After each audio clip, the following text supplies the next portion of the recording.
They say power protects you. They're wrong. I learned that truth the night my Luna rose from the shadows I'd forced her into and split the damn sky open with silver fire. 300 alphas watched her burn with a light that hadn't walked this earth in 5 centuries, and every single one of them saw what I'd been too blind to notice.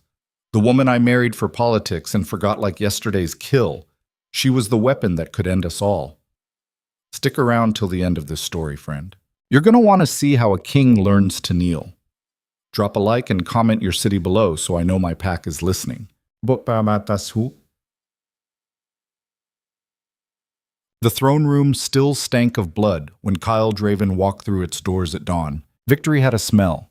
Iron and fear mixed with the ash of burned banners from the Shadowcrest pack, the last territory that had dared call itself sovereign.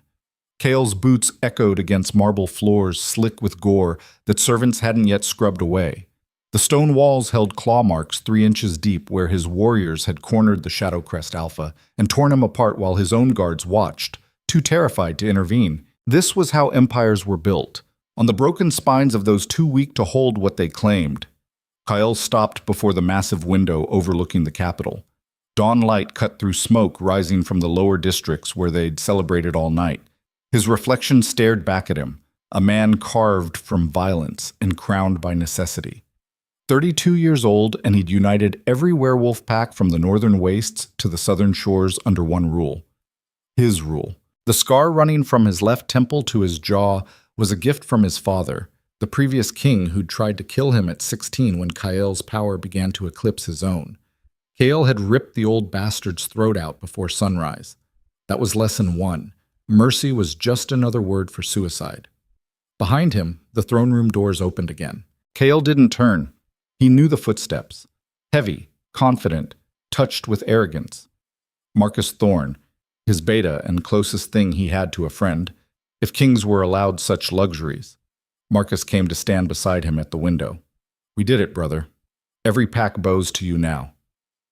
The word should have felt like triumph. They tasted like ash. Kael's gaze drifted across the palace grounds to the east wing, where she lived. His Luna. His wife. The woman whose name he sometimes struggled to remember during council meetings because she'd perfected the art of becoming invisible. Celine. She hadn't attended the victory feast last night. No surprise there, she never attended anything unless protocol demanded it, and even then she floated through ceremonies like a ghost, beautiful and silent and utterly forgettable. Their marriage 3 years ago had been politics. The Vane family controlled critical trade routes through the eastern territories. Kael needed those routes. Her father needed protection from rival packs circling his modest holdings like vultures. They'd made the exchange. One pale, quiet daughter for an alliance that had helped Kael strangle the Shadowcrest supply lines. He'd done his duty on their wedding night, sealed the bond, then moved her to the East Wing and forgot about her. She hadn't complained, hadn't demanded attention or affection or any of the things women supposedly wanted. She'd just vanished into her quarters like morning mist, and Kael had returned to the only thing that mattered, conquest. Marcus cleared his throat. "The ceremony is set for noon. Every alpha in the kingdom will be there. You'll need to address them, accept their formal surrender, make it clear that any future rebellion ends in extinction." Kael nodded. "And after?" "After?" Marcus laughed. "After, you're the undisputed Supreme Alpha King. You can do whatever the hell you want. Take a new mate if this one bores you. Hunt for sport. Build monuments to yourself. You've earned it." The word sat wrong in Kael's chest, though he couldn't name why. He'd spent 15 years clawing his way to absolute power. Every scar on his body was a lesson learned in blood. Every enemy he'd killed had been necessary. Every alliance forged in calculation rather than trust. This was what winning looked like. So why did it feel like standing at the edge of a cliff in the dark? Movement caught his eye. Across the grounds, a figure emerged from the east wing onto one of the high balconies. Even at this distance, he recognized her. Celine stood with her face tilted toward the rising sun, her long dark hair moving in the wind. She wore a simple gray dress that made her look like a shadow against the white stone. She stood there for perhaps 30 seconds, perfectly still, like she was listening to something only she could hear. Then she turned and disappeared back inside. Marcus followed his gaze. "You're Luna. Will she attend the ceremony?" "She'll attend. Protocol demands it." You ever actually talk to her? Kale's jaw tightened. What's there to talk about? She does her duty. I do mine. Marcus studied him with those two knowing eyes. You do realize everyone whispers about it, right? The great Kyle Draven, who conquered an entire realm, but can't even pretend to tolerate his own wife. I don't need to pretend anything. She knew what this marriage was. Did she? The question landed like a stone in still water, creating ripples Kyle didn't want to examine. He turned from the window. Get the alphas assembled. I want this done before sunset. Marcus bowed, though the gesture carried its usual edge of mockery between friends. As you command, Supreme Alpha. Alone again, Kale found his gaze drifting back to the East Wing. 3 years. He'd shared a palace with Celine Vane for 3 years and couldn't recall the last time they'd spoken more than a dozen words to each other. Couldn't remember the color of her eyes or the sound of her laugh, if she even laughed. She was a ghost, a political necessity given form and forgotten in the daily machinery of ruling an empire built on violence. And that was fine. That was exactly what he'd wanted, wasn't it? The ceremony began at noon in the Grand Hall, with every alpha in the kingdom forced to kneel. Kale stood on the raised dais in full ceremonial armor, black steel etched with silver wolf head insignias that caught the light filtering through stained glass windows. 300 alphas filled the hall, each one representing a pack that had either surrendered or been crushed into submission. They knelt on marble floors that had been scrubbed clean for the occasion, though Kyle imagined they could still smell the blood beneath the polish. Marcus stood at his right hand. His war council flanked him on both sides, warriors who'd helped him carve this empire from chaos. And at his left, in a position of honor she'd done nothing to earn, stood Celine. She wore formal lunar robes, deep burgundy silk that should have made her striking. Instead, she seemed to disappear inside them. Her face was composed, beautiful in an understated way, but empty of expression. Her eyes fixed on something in the middle distance, like she was watching a play she'd seen too many times to find interesting anymore. Kyle began the ritual. Alphas of the realm. You kneel today not in defeat, but in unity. The wars that fractured our people are finished. Under one rule, under one law, we will become what we were always meant to be. Unstoppable. The words echoed through the hall. Ancient phrases passed down through generations, meant to sound noble, but really just dressing up the truth. Submit or die. One by one, the alphas recited their oaths. Voices thick with resentment or fear, or in some cases, genuine relief that the bloodshed had finally ended. Kyle accepted each oath with a slight nod, his face carved from stone, revealing nothing. This was theater, necessary theater.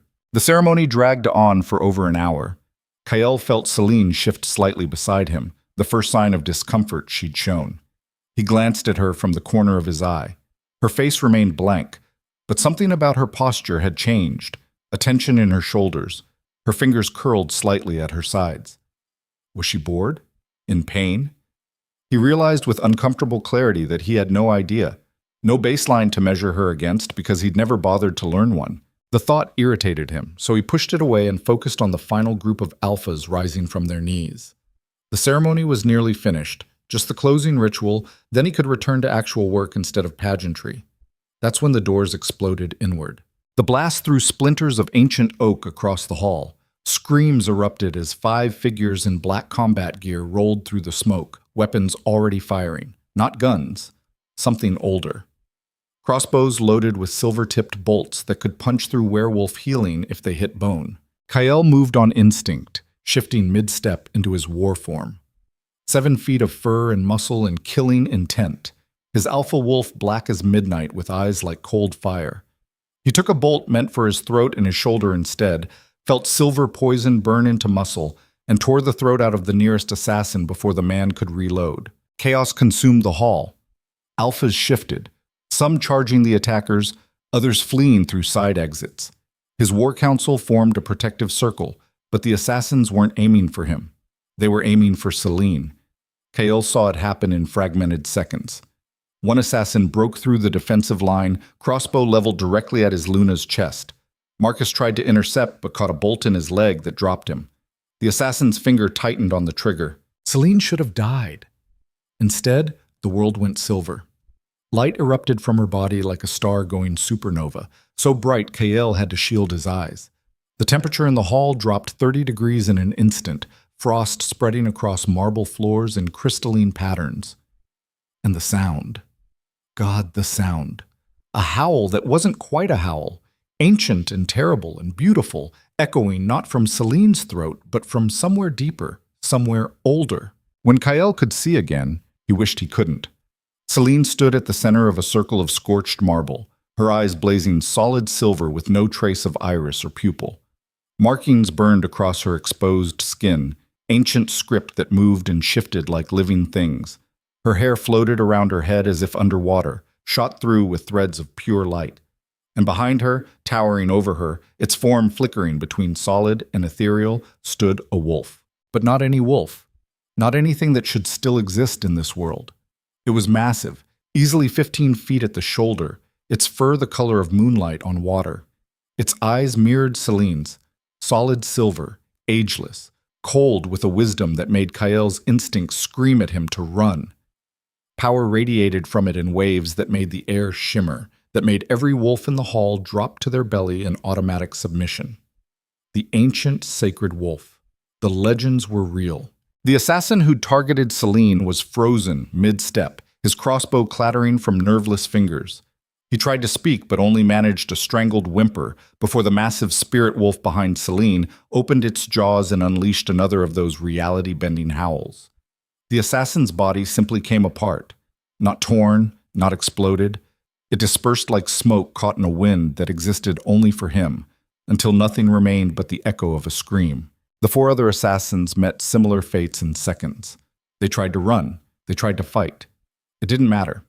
The sacred wolf moved through them like judgment made manifest, and when it was done, only silence remained.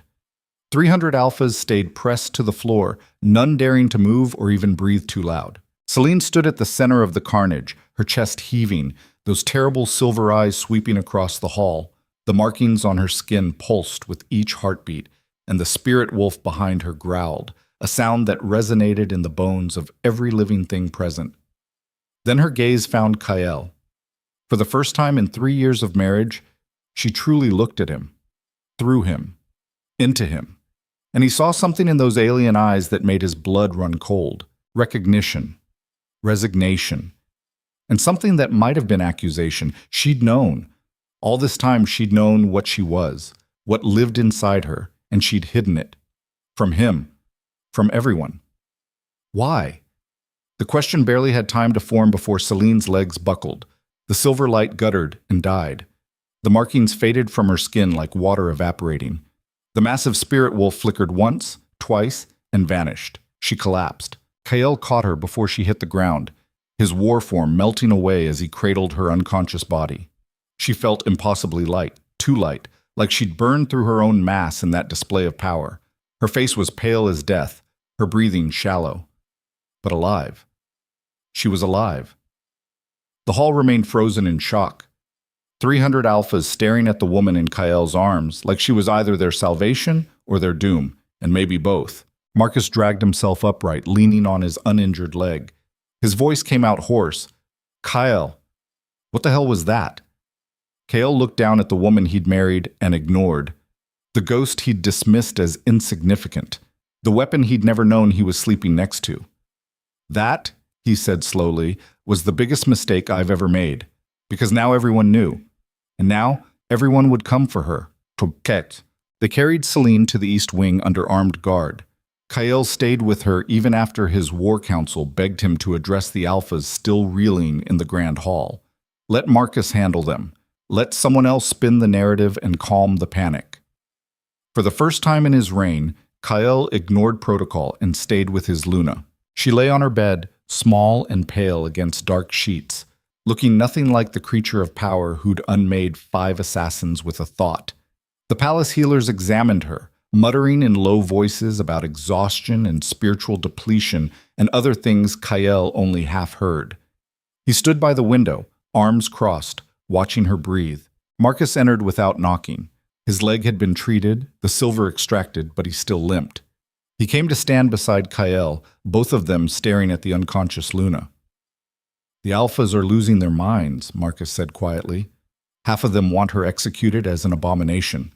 The other half want her brought before the Elder Council for judgment.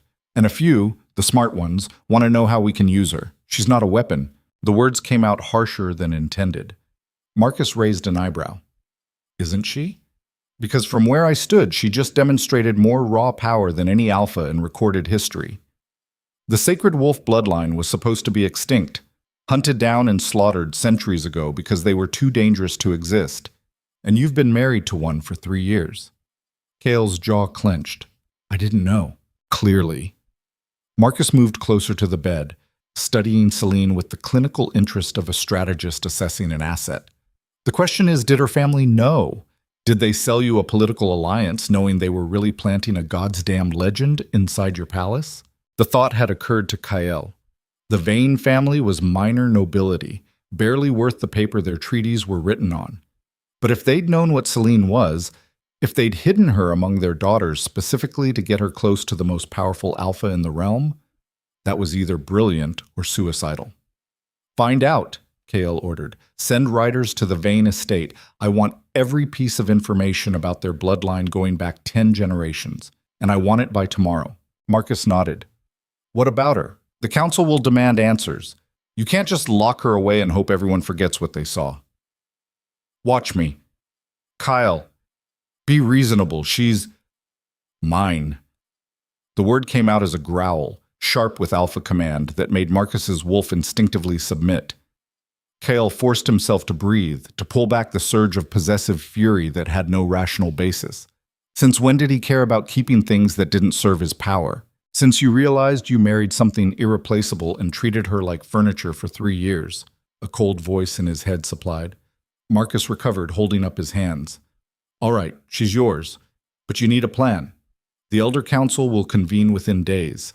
They'll want her bound or executed, and there are whispers already, Kyle. Whispers that maybe the reason the assassins got so close was because someone inside the palace told them where to strike. Treachery. Of course, Kyle should have expected it. Find the leak. Anyone involved in planning the ceremony who had access to the security details. Bring them to me personally. Marcus bowed and limped toward the door. He paused at the threshold. For what it's worth, brother, I think you might have just become a very different kind of king. He left before Kyle could ask what the hell that meant. Alone with Celine again, Kyle allowed himself to move closer to the bed, to really look at her without pretense or protocol. She was beautiful. He'd known that in the abstract way one notes a pleasant painting, but he'd never paid attention to the specific architecture of her beauty. The way her dark lashes lay against cheekbones that could have been carved from marble, the slight upturn at the corners of her mouth, like she smiled in her sleep at some private joke. The delicate strength in her hands, small but not soft, marked with tiny scars he'd never noticed. 3 years. 3 years of existing in the same space, bound by law and magic. And he'd never once asked her about those scars. Never wondered what made her retreat into silence. Never considered that maybe her quietness wasn't submission, but survival. What had she been surviving? As if hearing the question, Celine's eyes opened. Not the blazing silver from before. Just normal eyes, gray like winter storms, that focused slowly on his face with an expression he couldn't read. For a long moment, neither of them spoke. The air between them felt fragile, like the wrong word might shatter something that couldn't be repaired. Then Celine's lips curved into something that might have been a smile if it held any warmth. I'm surprised you're here, she said. Her voice was hoarse, barely above a whisper. I assumed you'd be with your council, figuring out how to execute me before the elders demand it. The words landed like a physical blow. Kael sat down in the chair beside her bed, suddenly exhausted in a way that had nothing to do with the fight. I'm not going to execute you. No. Her eyes drifted to the ceiling. That's generous. Most alphas would kill their mate the second they found out she was a ticking bomb. You're not a bomb? She laughed. It was a bitter, broken sound that made something in Kael's chest ache. You have no idea what I am. You never asked. The truth of that settled like lead in his stomach. So, tell me now. Celine turned her head on the pillow to look at him fully. Even exhausted and vulnerable, there was something fierce in her gaze. Something that had been hiding beneath the ghost act all along. My mother was murdered when I was 6, she said quietly. Assassins. They came in the night, looking for her because she carried the sacred wolf bloodline. She tried to fight them. She unleashed the wolf to protect me, and they killed her while she was still in that form, weak and exposed. Kale listened, his hands clenched into fists on his knees. Celine continued, "My father spent the next 10 years hiding what I was, teaching me to suppress the power, to never shift, to never let anyone see. He was terrified the same hunters would come for me. And they did. Over and over. We moved constantly, changed our names, pretended to be lesser nobility barely worth notice. And when you came offering an alliance, he saw an opportunity. Hide me in plain sight. The Luna of the Supreme Alpha, locked away in a palace, too political to kill. It was protection, Kael realized. The marriage had been her father's desperate gambit to keep her alive, not to gain power. And Kael had played his part perfectly by ignoring her, letting her vanish into irrelevance. You should have told me. Her eyes hardened. Why? So you could use me like a weapon? Chain me like the alphas of old did, forcing sacred wolves to fight their wars until they burned out and died? Or maybe you would have done the merciful thing and killed me yourself to prevent anyone else from claiming the power. The accusation stung because it was fair. If Kael had known what she was 3 years ago, before he'd consolidated his rule, he might have done exactly that, eliminated the threat before it could be turned against him. But now, I'm not going to let anyone take you, he said. The words felt inadequate, but they were true. Whatever else you are, you're my Luna. That means something. Does it? Celine's voice was soft, sad. You've made it very clear for 3 years that I'm a political convenience you can barely remember exists. And now, suddenly, I matter because I'm useful, because I'm dangerous. No! The word came out too sharp. Kael forced himself to slow down, to find words that weren't commands or declarations. You matter because I was a fool, because I built an empire and forgot that empires mean nothing if you're alone at the center of them. Celine studied him with those storm-gray eyes, and Kael had the uncomfortable sensation of being seen for the first time. Truly seen, every flaw and mistake laid bare. It's too late for speeches, Kael. They know what I am now. The elders will come, the hunters will come, and everyone who wants to either control or kill the last sacred wolf will come. You can't protect me from all of them. Then I'll burn down anyone who tries. The vow hung in the air between them, absolute and unbreakable. Celine's eyes widened slightly, like she hadn't expected that level of commitment from the man who'd spent 3 years pretending she didn't exist. Before she could respond, a knock at the door shattered the moment. Marcus entered, his face grim. Kael, we have a problem.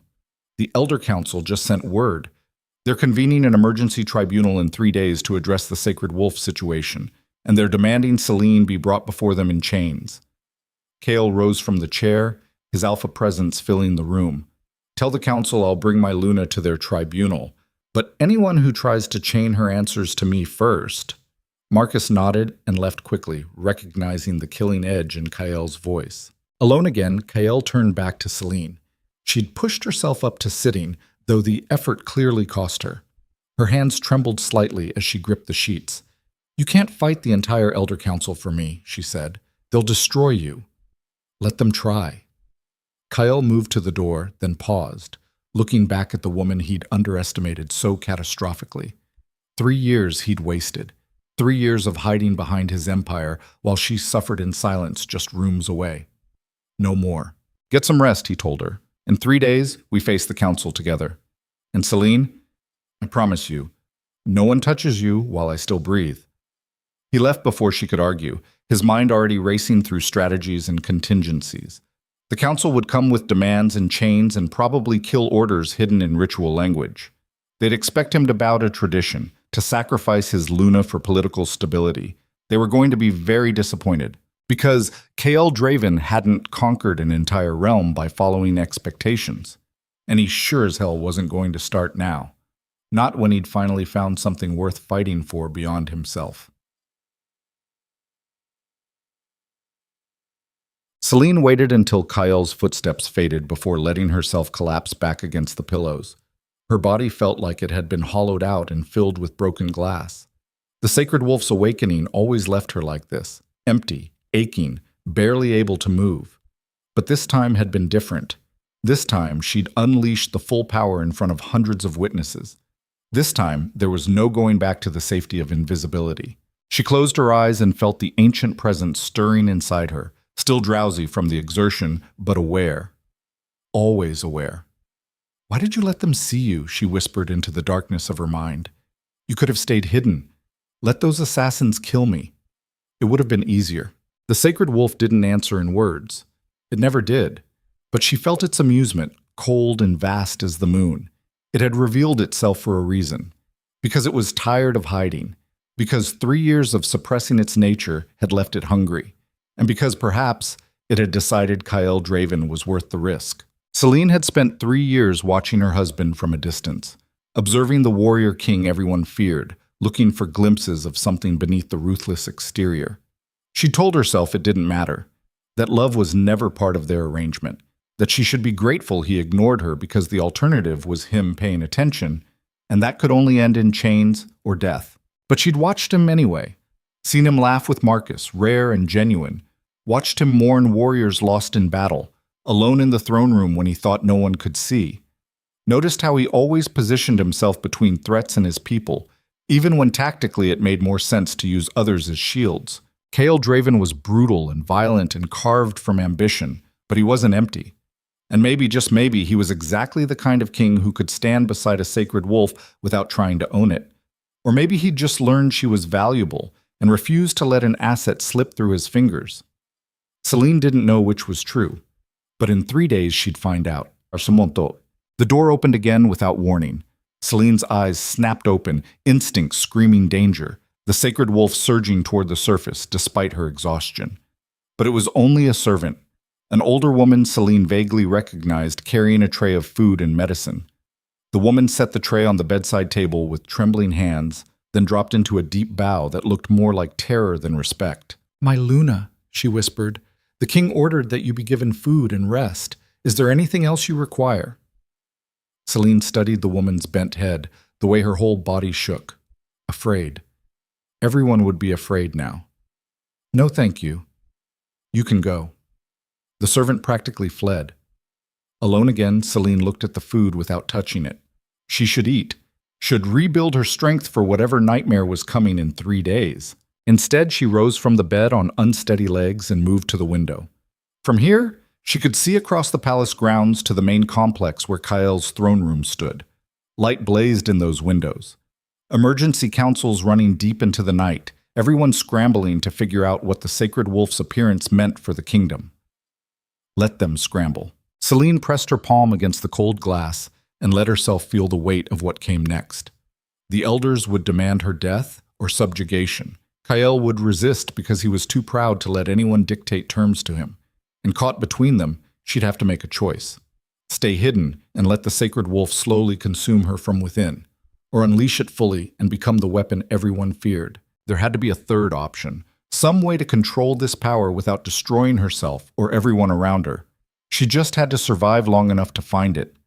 Behind her closed eyes, the sacred wolf watched and waited, patient as mountains, hungry as wildfire. And somewhere in the darkness beyond the palace walls, the real enemies began to gather, drawn by the scent of power they'd hunted for centuries. 3 days. Everything would change in 3 days. The War Council met at midnight in a room designed for plotting violence. Kale stood at the head of a table scarred with knife marks from 3 generations of strategic arguments. Maps covered every surface.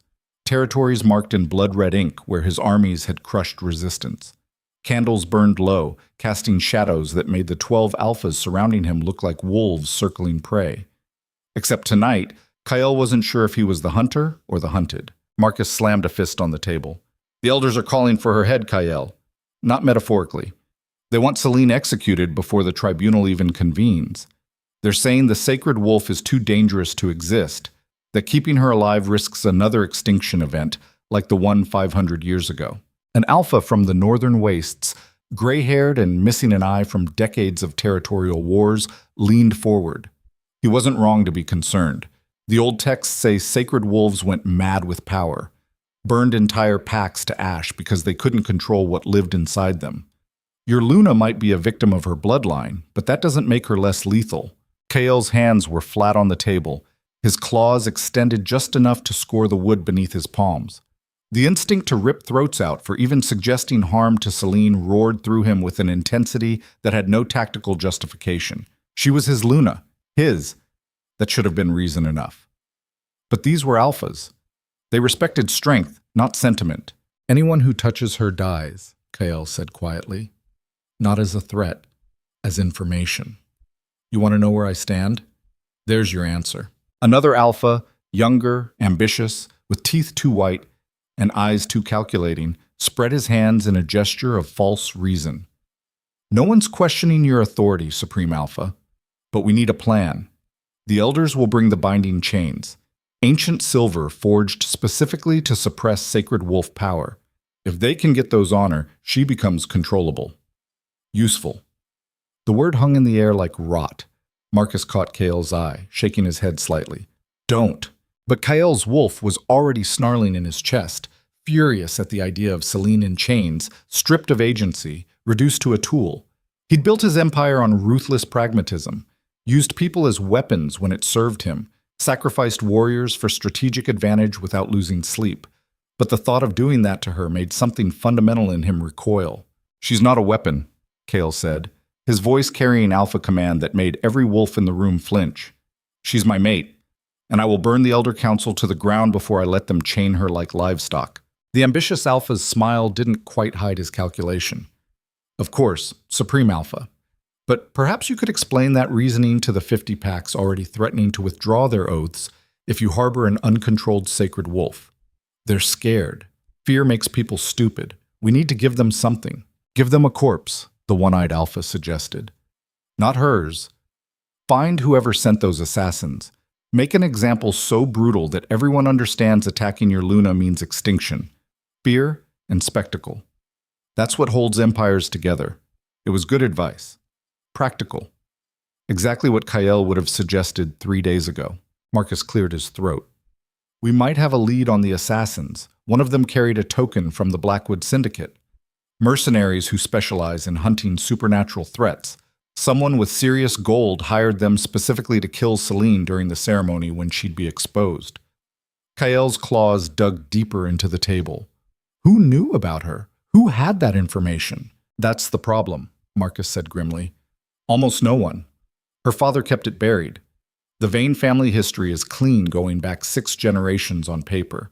Whoever leaked it had access to information that shouldn't exist. A traitor. Inside the palace or close enough to matter. The one-eyed alpha grunted. Could be someone on this council. Could be a servant who overheard the wrong conversation. Could be one of the elders themselves, testing whether you're strong enough to keep the throne if your Luna becomes a liability. Every option led to blood. Kael pushed back from the table. Find them. I don't care if you have to torture every servant and interrogate every alpha who attended the ceremony. Someone talked. Someone decided my Luna was expendable. I want them in chains in my throne room by dawn. The council dispersed quickly, recognizing dismissal. Only Marcus remained, watching Kael with that infuriating expression that said he saw too much. You're losing objectivity, brother. I'm gaining clarity. Are you? Because from where I'm standing, you're about to start a war with the Elder Council over a woman you barely know. A woman who's survived this long by hiding. Maybe she doesn't want you charging in like she's some prize that needs defending. The words landed like acid on exposed nerve. Kael turned on Marcus, his alpha presence flooding the room. You think I'm doing this because I see her as property? Because my ego can't handle anyone threatening what's mine? I think you're doing this because you finally realized you made a mistake, and you're too proud to admit you can't fix it. The truth of that burned. Kael forced himself to breathe, to pull back the killing instinct that wanted to punish Marcus just for being right. 3 years. He'd ignored Celine for 3 years, and now he was ready to destroy political alliances and risk his throne for her. The shift didn't make sense. Shouldn't make sense. Except it did. Because somewhere in the chaos of watching her unleash that terrible power, of seeing her collapse and remembering she'd survived alone while he built his empire, something in Kael had cracked. The armor he'd worn since killing his father. The certainty that nothing mattered except conquest and control. She matters, Kael said finally. I don't know why yet, but she does. and I'm done pretending otherwise. Marcus studied him for a long moment, then sighed. Then you better be ready for what comes next, because the elders won't back down. And if you're choosing her over political stability, you need to be prepared to fight every alpha in this realm who thinks you've gone soft. Let them come. Marcus limped toward the door, then paused. For what it's worth, I hope you're right about her. I hope she's worth burning your empire down for, because that's what you're about to do. He left Kael alone with maps and candles and the weight of decisions that would define everything. Kael's gaze drifted to the eastern windows, toward the wing where Celine slept, or pretended to sleep. 3 days until the tribunal. 3 days to find the traitor, neutralize the Elder Council's plans, and figure out how to protect a woman who'd spent years learning to protect herself. The smart play was to negotiate, offer concessions, let the elders put some kind of magical restraint on Celine that looked like control, but left her relatively free. Political theater to calm the packs. But theater required Celine's cooperation, required her to trust that Kael wouldn't actually let them hurt her, and he'd given her 3 years of reasons not to trust him at all. The candles burned lower. Outside, the capital sprawled in darkness, unaware that their Supreme Alpha was about to gamble everything on a ghost he'd married and forgotten. Kael grabbed his cloak and headed for the East Wing. Time to have a conversation he should have started 3 years ago. Sang. Celine heard him coming, not with her ears, with the sacred wolf senses that made her aware of predators long before they arrived. Kael moved through the palace like violence barely contained. His alpha presence, a pressure wave that made servants scatter and guards straighten in automatic deference. She sat by the window in her private chambers, dressed in simple gray that made her nearly invisible against the stone walls. A book lay open in her lap, unread. She'd been staring at the same page for an hour, her mind circling the same impossible question. What did she want? For 3 years, survival had been enough. Stay quiet. Stay forgotten. Don't give anyone a reason to look too close. Her father had taught her that lesson in blood and midnight flights from one safe house to another. Invisibility was armor, but the armor was gone now. Kael knocked. Actually knocked instead of just walking in like he owned her space. Which he did, legally, but the gesture was unexpected enough that Celine almost smiled. Come in. He entered and stopped just inside the door, taking up space the way alphas did, all coiled strength and barely leashed power. But his eyes were different tonight, less certain, more human. They stared at each other across the room, and Celine felt the weight of 3 years of silence pressing down like physical force. Kael spoke first. We need to talk about the tribunal. Celine marked her page and set the book aside. Do we? Or do you need to tell me what you've already decided? His jaw tightened. I haven't decided anything. That's why I'm here. Liar. Celine kept her voice soft, conversational. You've already chosen to fight the elders, to position yourself between me and whatever they're planning. I can see it in the way you're standing, like you're ready for war. Kael moved closer, crossing the invisible boundary that had kept them separate for years. He stopped a few feet from her chair, near enough that she could see the exhaustion in his face, the silver beginning to thread through his dark hair at the temples. You're right, he admitted. I'm ready to fight for you, but I need to know what you want.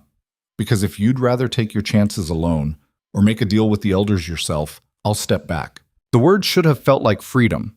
Instead, they felt like another kind of trap. Celine rose from her chair, matching his height as much as a woman could against an alpha built for war. What I want to not be a weapon. I want to not be hunted. I want to wake up one morning without wondering if today is the day someone decides I'm too dangerous to live. But we don't get what we want, do we? We get what we can survive. That's not an answer. It's the only answer I have. Celine moved past him to the window, needing distance. You're asking me to trust you, Kael. To believe that suddenly, after 3 years of benign neglect, you care whether I live or die. Forgive me if I'm skeptical. The silence that followed was heavy enough to suffocate in.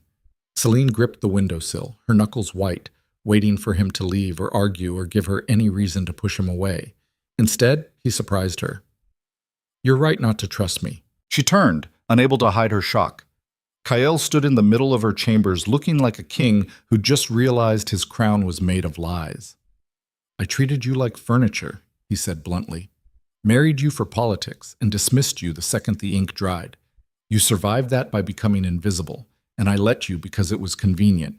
And now I'm asking you to suddenly believe I'll protect you because I say so. That's not how trust works. No, Celine said quietly. It's not. So let me give you something real. Kael closed the distance between them, his eyes locked on hers. The Elder Council is going to demand you be bound with chains that suppress the sacred wolf. They'll frame it as protection for the realm, but really, it's about control. If I let them do that, you'll spend the rest of your life as a leashed weapon, only useful when someone else decides to use you. Celine's stomach dropped. And if you refuse? Civil war. Half the packs will side with the elders because they're terrified of what you are. The other half will side with me because they're more terrified of looking weak. Thousands will die. The empire I built will fracture, and you and I will either win together or burn together. He said it like he was describing weather, factual, inevitable. Celine searched his face for deception and found none, just brutal honesty that made her chest ache. Why? She asked. Why would you risk everything? Because I'm tired of winning if it means losing the only thing I didn't know mattered. The words hung between them, raw and real. Celine felt the sacred wolf stir inside her, reading Kael's intent with senses older than language.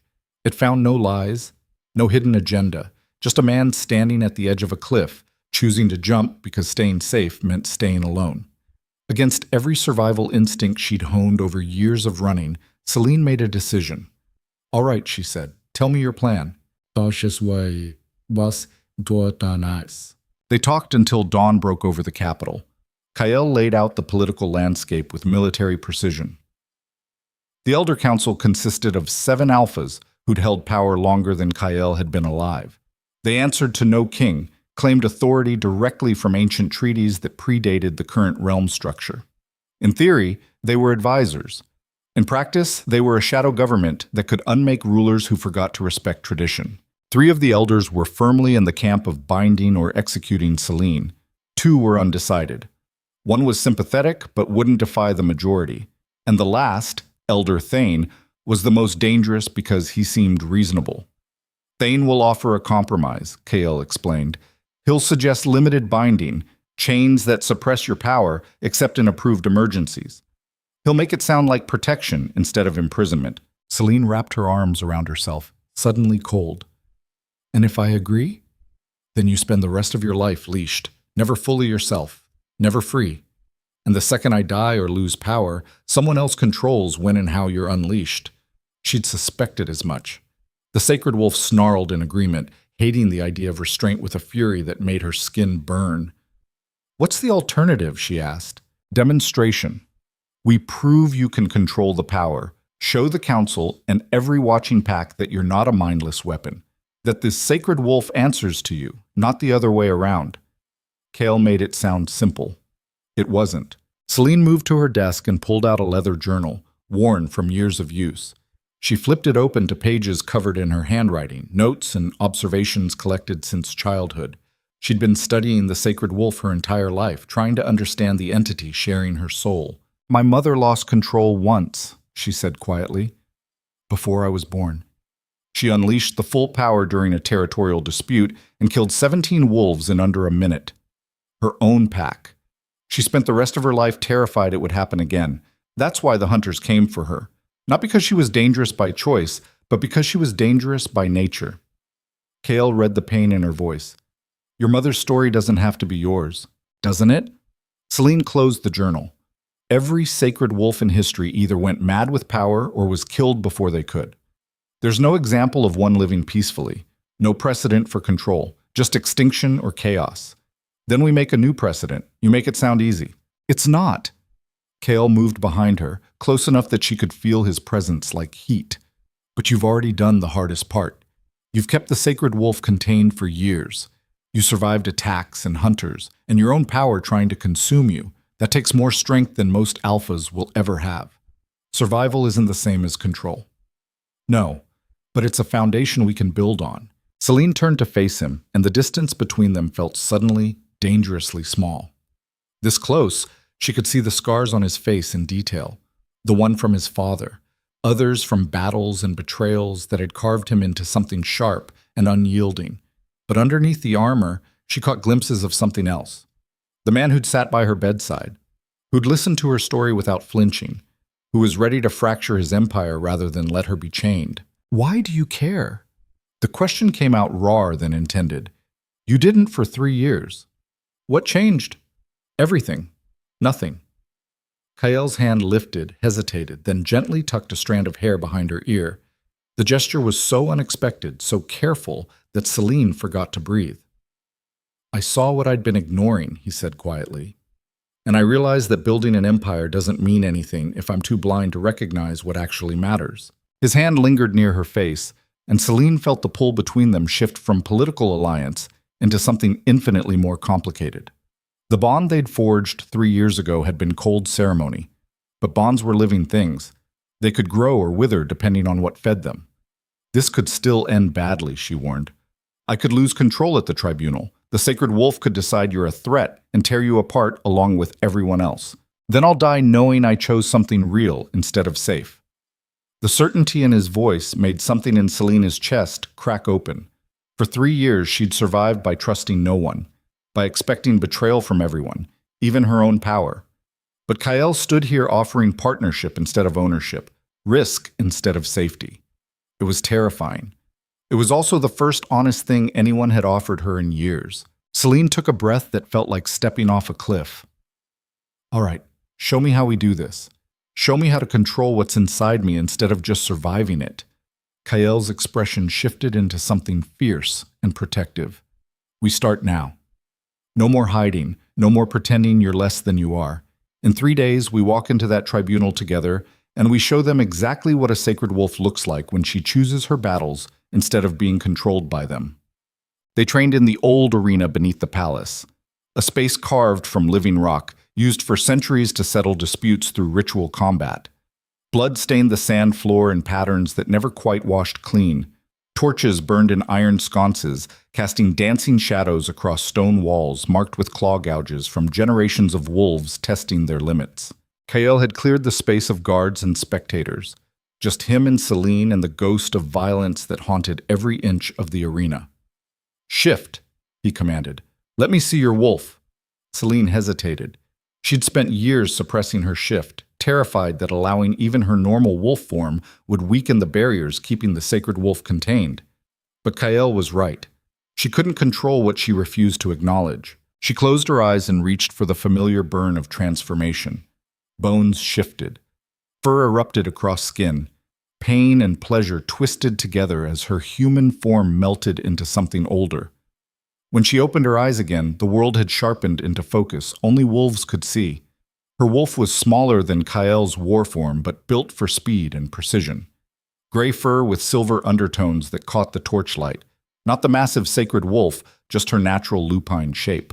Kael had shifted as well, his black wolf towering over her, eyes like cold fire studying her with alpha intensity.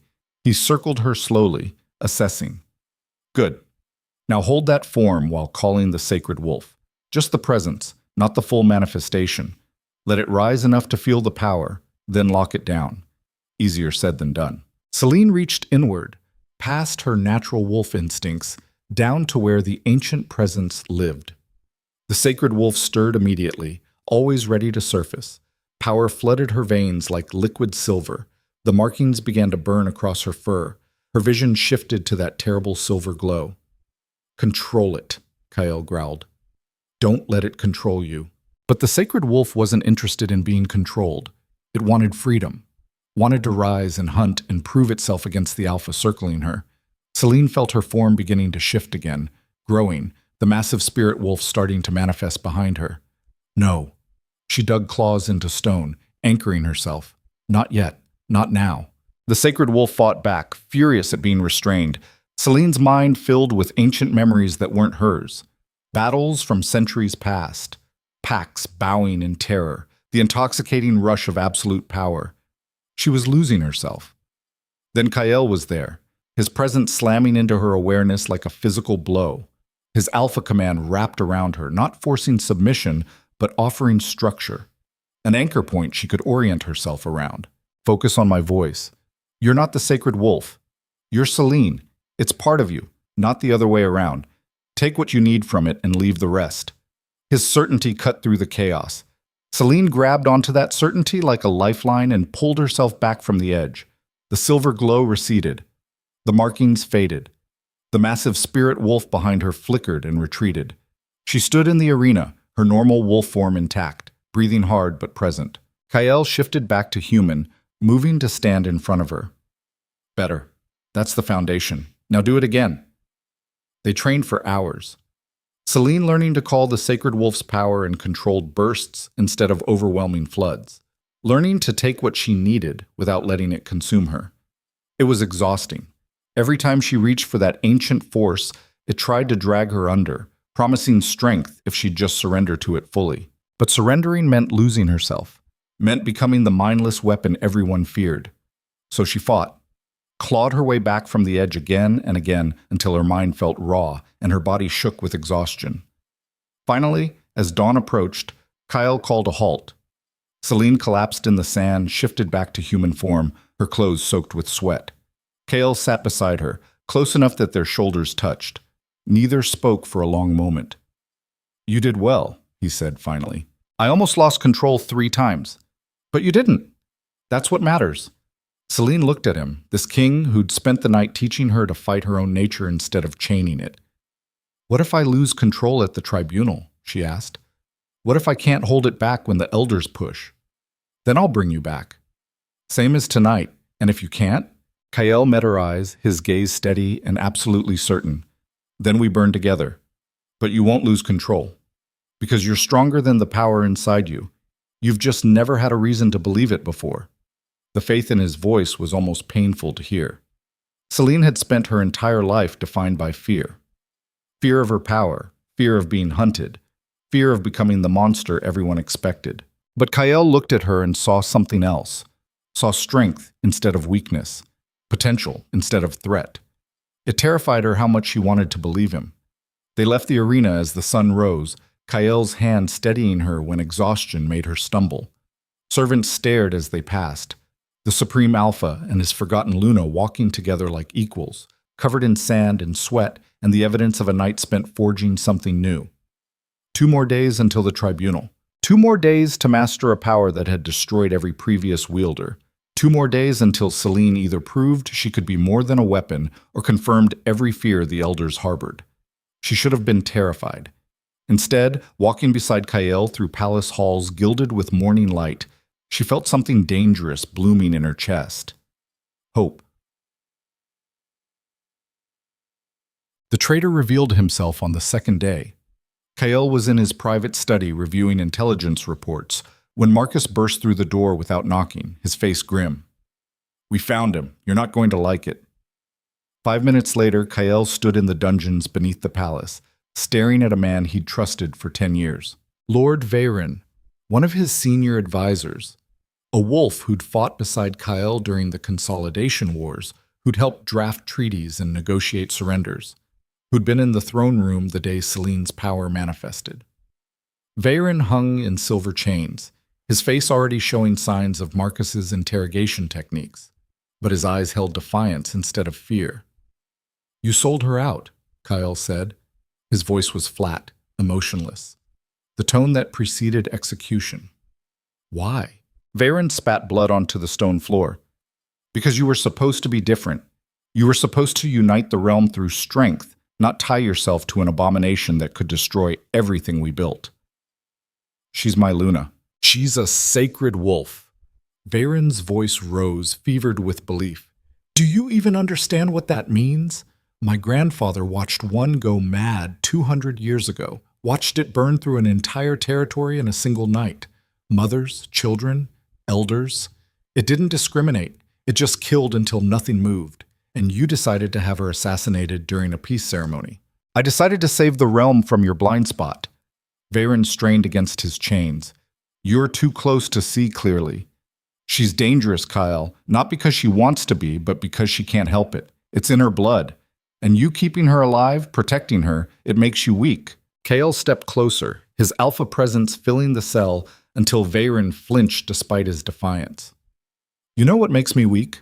Trusting advisors who think they know better than their king, who take it upon themselves to commit treason because they're scared. I'm not scared, I'm realistic.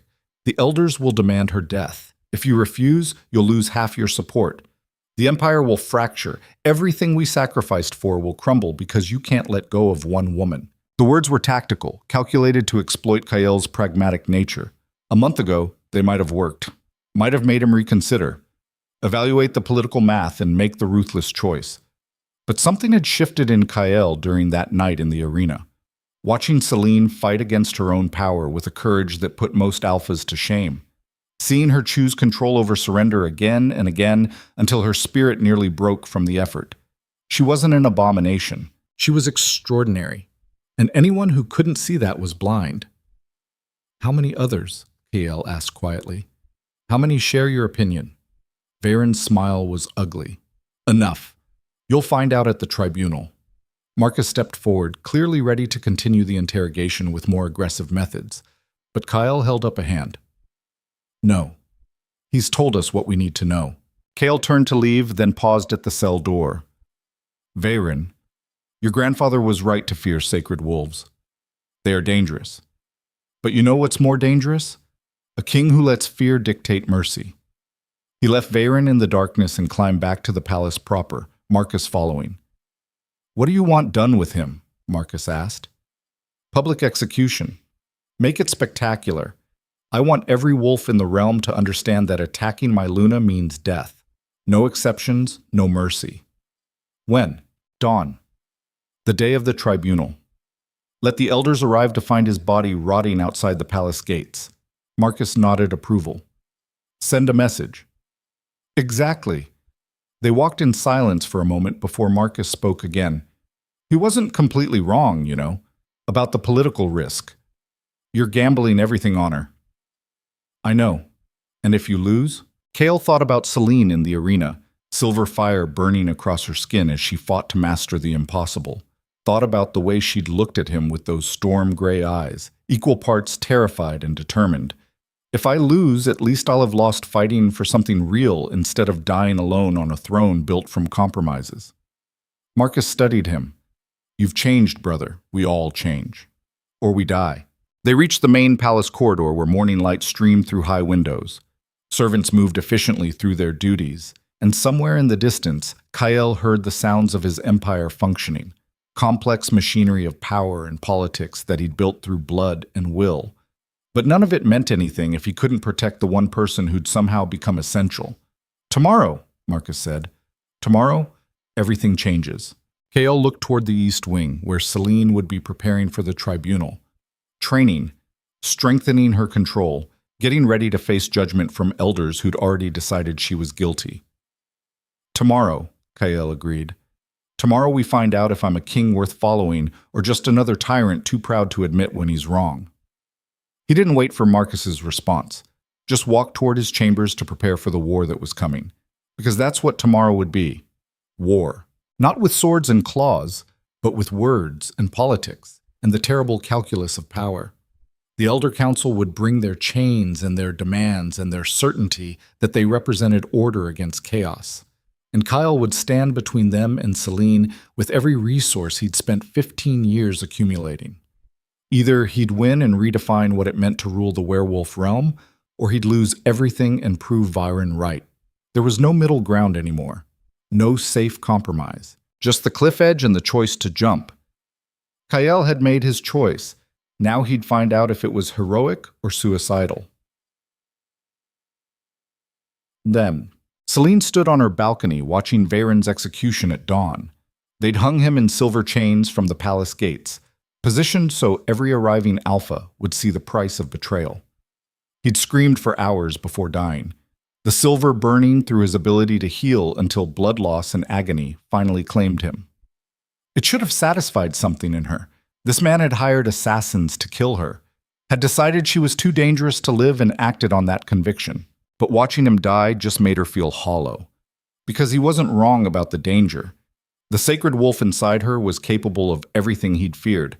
She'd felt it during training, that ancient hunger to unleash full power and let nothing survive. Control was a thin shield against instinct, and tomorrow she'd have to prove that S.H.I.E.L.D. would hold under pressure from the most powerful wolves in the realm. A knock at her door interrupted her thoughts. "Come in." Kale entered, and despite everything, despite the violence and politics and impossible stakes, Celine felt her pulse quicken at the sight of him. He'd become something essential over the past 2 days. An anchor point when the sacred wolf tried to drag her under, a partner when she'd expected to fight alone. It was dangerous, letting herself need him. But maybe that was the point of trust, choosing to be vulnerable and hoping the other person wouldn't weaponize it. He joined her on the balcony, both of them staring at Veyron's body swinging in the morning wind. "Necessary," Kyle said quietly. "I know. Do you hate me for it?" The question surprised her. Celine turned to study his profile. "Would it matter if I did?" "Yes." The simple honesty of that answer made her chest ache. She'd spent 3 years assuming KL cared about nothing except power. But the man standing beside her looked exhausted and uncertain and entirely too human for a Supreme Alpha King. "I don't hate you," she said. "I understand why you did it. But I also understand why he did what he did. Fear makes people cruel. Including you? Especially me." Celine looked at her hands, remembering the feeling of silver fire consuming assassins. "I killed those men without hesitation. Didn't even try to incapacitate them, just destroyed them because the sacred wolf saw threats and eliminated them. That's what scares me, Kyle. Not that I can't control the power, but that part of me doesn't want to. Part of me liked how it felt." The confession hung between them, ugly and real. Kyle's hand found hers, his fingers warm against her cold skin. "Every warrior has that moment," he said, "when they realize killing comes easier than it should. That there's a part of them that enjoys the violence. It doesn't make you a monster. It makes you honest about what you're capable of. And if I'm capable of too much, then we deal with it together." But Celine, his grip tightened, "You're not fighting alone anymore. You don't have to carry this by yourself." She wanted to believe him, wanted to trust that tomorrow wouldn't end with her in chains, or dead, or worse. But hope felt like another kind of danger, setting herself up for the fall. "What if this doesn't work?" she asked. "What if the elders won't accept any demonstration? What if they've already decided? Then we make them change their minds. Or we burn their plans to ash and build something new from the rubble." "You're talking about civil war. I'm talking about refusing to let fear dictate the future." Kale turned to face her fully. 300 years ago, someone decided sacred wolves were too dangerous to exist. They hunted your bloodline to near extinction based on that fear. And you've spent your entire life running from the consequences of their choice. Tomorrow, we end that. We prove fear is the real threat, not power. His certainty was absolute, unshakable, the kind of conviction that either inspired loyalty or led to spectacular disaster. Celine squeezed his hand. "Thank you. For this. For believing I'm more than what everyone fears." Kyle lifted her hand to his lips, the gesture courtly and unexpected from a man built for war. "You've always been more. I was just too blind to see it." They stood together on the balcony, watching the sun rise over a capital that had no idea everything was about to change. In hours, the Elder Council would arrive. In hours, Celine would either prove control or confirm every nightmare. But right now, in this moment, she wasn't alone. And maybe that was enough. Maybe having one person believe in you was the difference between surviving and actually living. Celine leaned against Kale's shoulder, feeling his strength and warmth, and let herself hope. Tomorrow would bring judgment. But tonight, she had this. And for the first time in her life, it felt like enough. Tirskog. The tribunal convened at noon in the Hall of Ancients. 7 elders sat in a semicircle on raised thrones, positioned to look down on whoever stood before them. They were old wolves, gray-haired and scarred, each one representing centuries of tradition and power. Behind them, the walls held murals depicting werewolf history, great battles, legendary alphas, and notably, the purge of the sacred wolves 500 years ago. Celine stood in the center of the hall, Kyle at her side, facing judgment. 300 alphas filled the observation gallery, watching with predatory attention. The air smelled of tension and violence, barely restrained. Everyone knew what was at stake. Elder Thane, oldest and theoretically wisest, spoke first. His voice carried the weight of centuries. "Celine Vane, You stand before this council bearing the bloodline of the sacred wolves, a power thought extinct, a power that history has proven too dangerous for any one individual to wield. Do you deny what you are? Celine met his gaze without flinching. I don't deny it. Murmurs rippled through the gallery. Thane's expression remained neutral. And do you deny that this power has, throughout history, led to madness and mass death? I don't deny the history, but I reject the inevitability. Another elder leaned forward, younger but no less severe. You reject inevitability? As if your will is stronger than genetic destiny? Every sacred wolf before you has either been executed or gone mad. What makes you different? I had time, Celine said simply. Time to learn. Time to build control before the power fully manifested. And I have something they didn't. Thane's eyes narrowed. What? A choice. Celine's voice carried through the hall. Every sacred wolf in history was either hunted from birth or controlled by others, forced into combat, used as weapons. They went mad because they were never given the option to be anything else. I'm choosing control. The third elder scoffed. Pretty words, but we require demonstration, not philosophy. Show us this control. Celine took a breath. This was the moment, the cliff edge. She reached inward, calling the sacred wolf with deliberate precision. Power flooded her veins, silver markings burned across her skin. Her eyes blazed with that terrible ancient light. Behind her, the massive spirit wolf began to manifest, its form flickering between solid and ethereal. The hall went silent. Even the elders looked uneasy. But Celine held the power at exactly the level she wanted. Not suppressed, not unleashed, balanced between human and ancient entity. She turned slowly, letting everyone see the markings, the silver eyes, the spirit wolf watching with predatory patience. This is what I am, she said. Her voice carried harmonics that resonated in wolf bones. Not human, not entirely wolf, something older. But I choose when and how this power manifests. I choose who it protects. I choose control over chaos. She let the power recede gradually, the silver fading, the markings disappearing, until she stood as human as when she'd entered. The spirit wolf vanished with a final echoing howl. The silence that followed was deafening. Then Elder Thane spoke. Impressive. You demonstrate control in a calm setting, but what happens when you're threatened? When instinct overrides thought? The sacred wolves always lost control during combat stress. Kael stepped forward. Then test her. He looked at each elder in turn. You want proof? Send your strongest warriors. Create the most threatening scenario you can imagine. Put her under the pressure you fear she can't handle. If she fails, I'll accept your judgment. If she succeeds, you accept that fear is not law. The fourth elder smiled, sharp and cold. You would risk your Luna's life on such a test? I would risk everything on her. The words echoed through the hall. Celine felt them settle in her chest like stones, heavy with meaning and commitment. The elders conferred in low voices. Finally, Thane nodded. Very well. We accept your challenge, Supreme Alpha. Tomorrow, in the arena, we will test your Luna's control under combat conditions. If she succeeds without losing herself to the sacred wolf's hunger, we will acknowledge her right to exist unchained. If she fails... He didn't need to finish the sentence. If she failed, they'd execute her, or worse, bind her in chains forever. There was no middle ground anymore.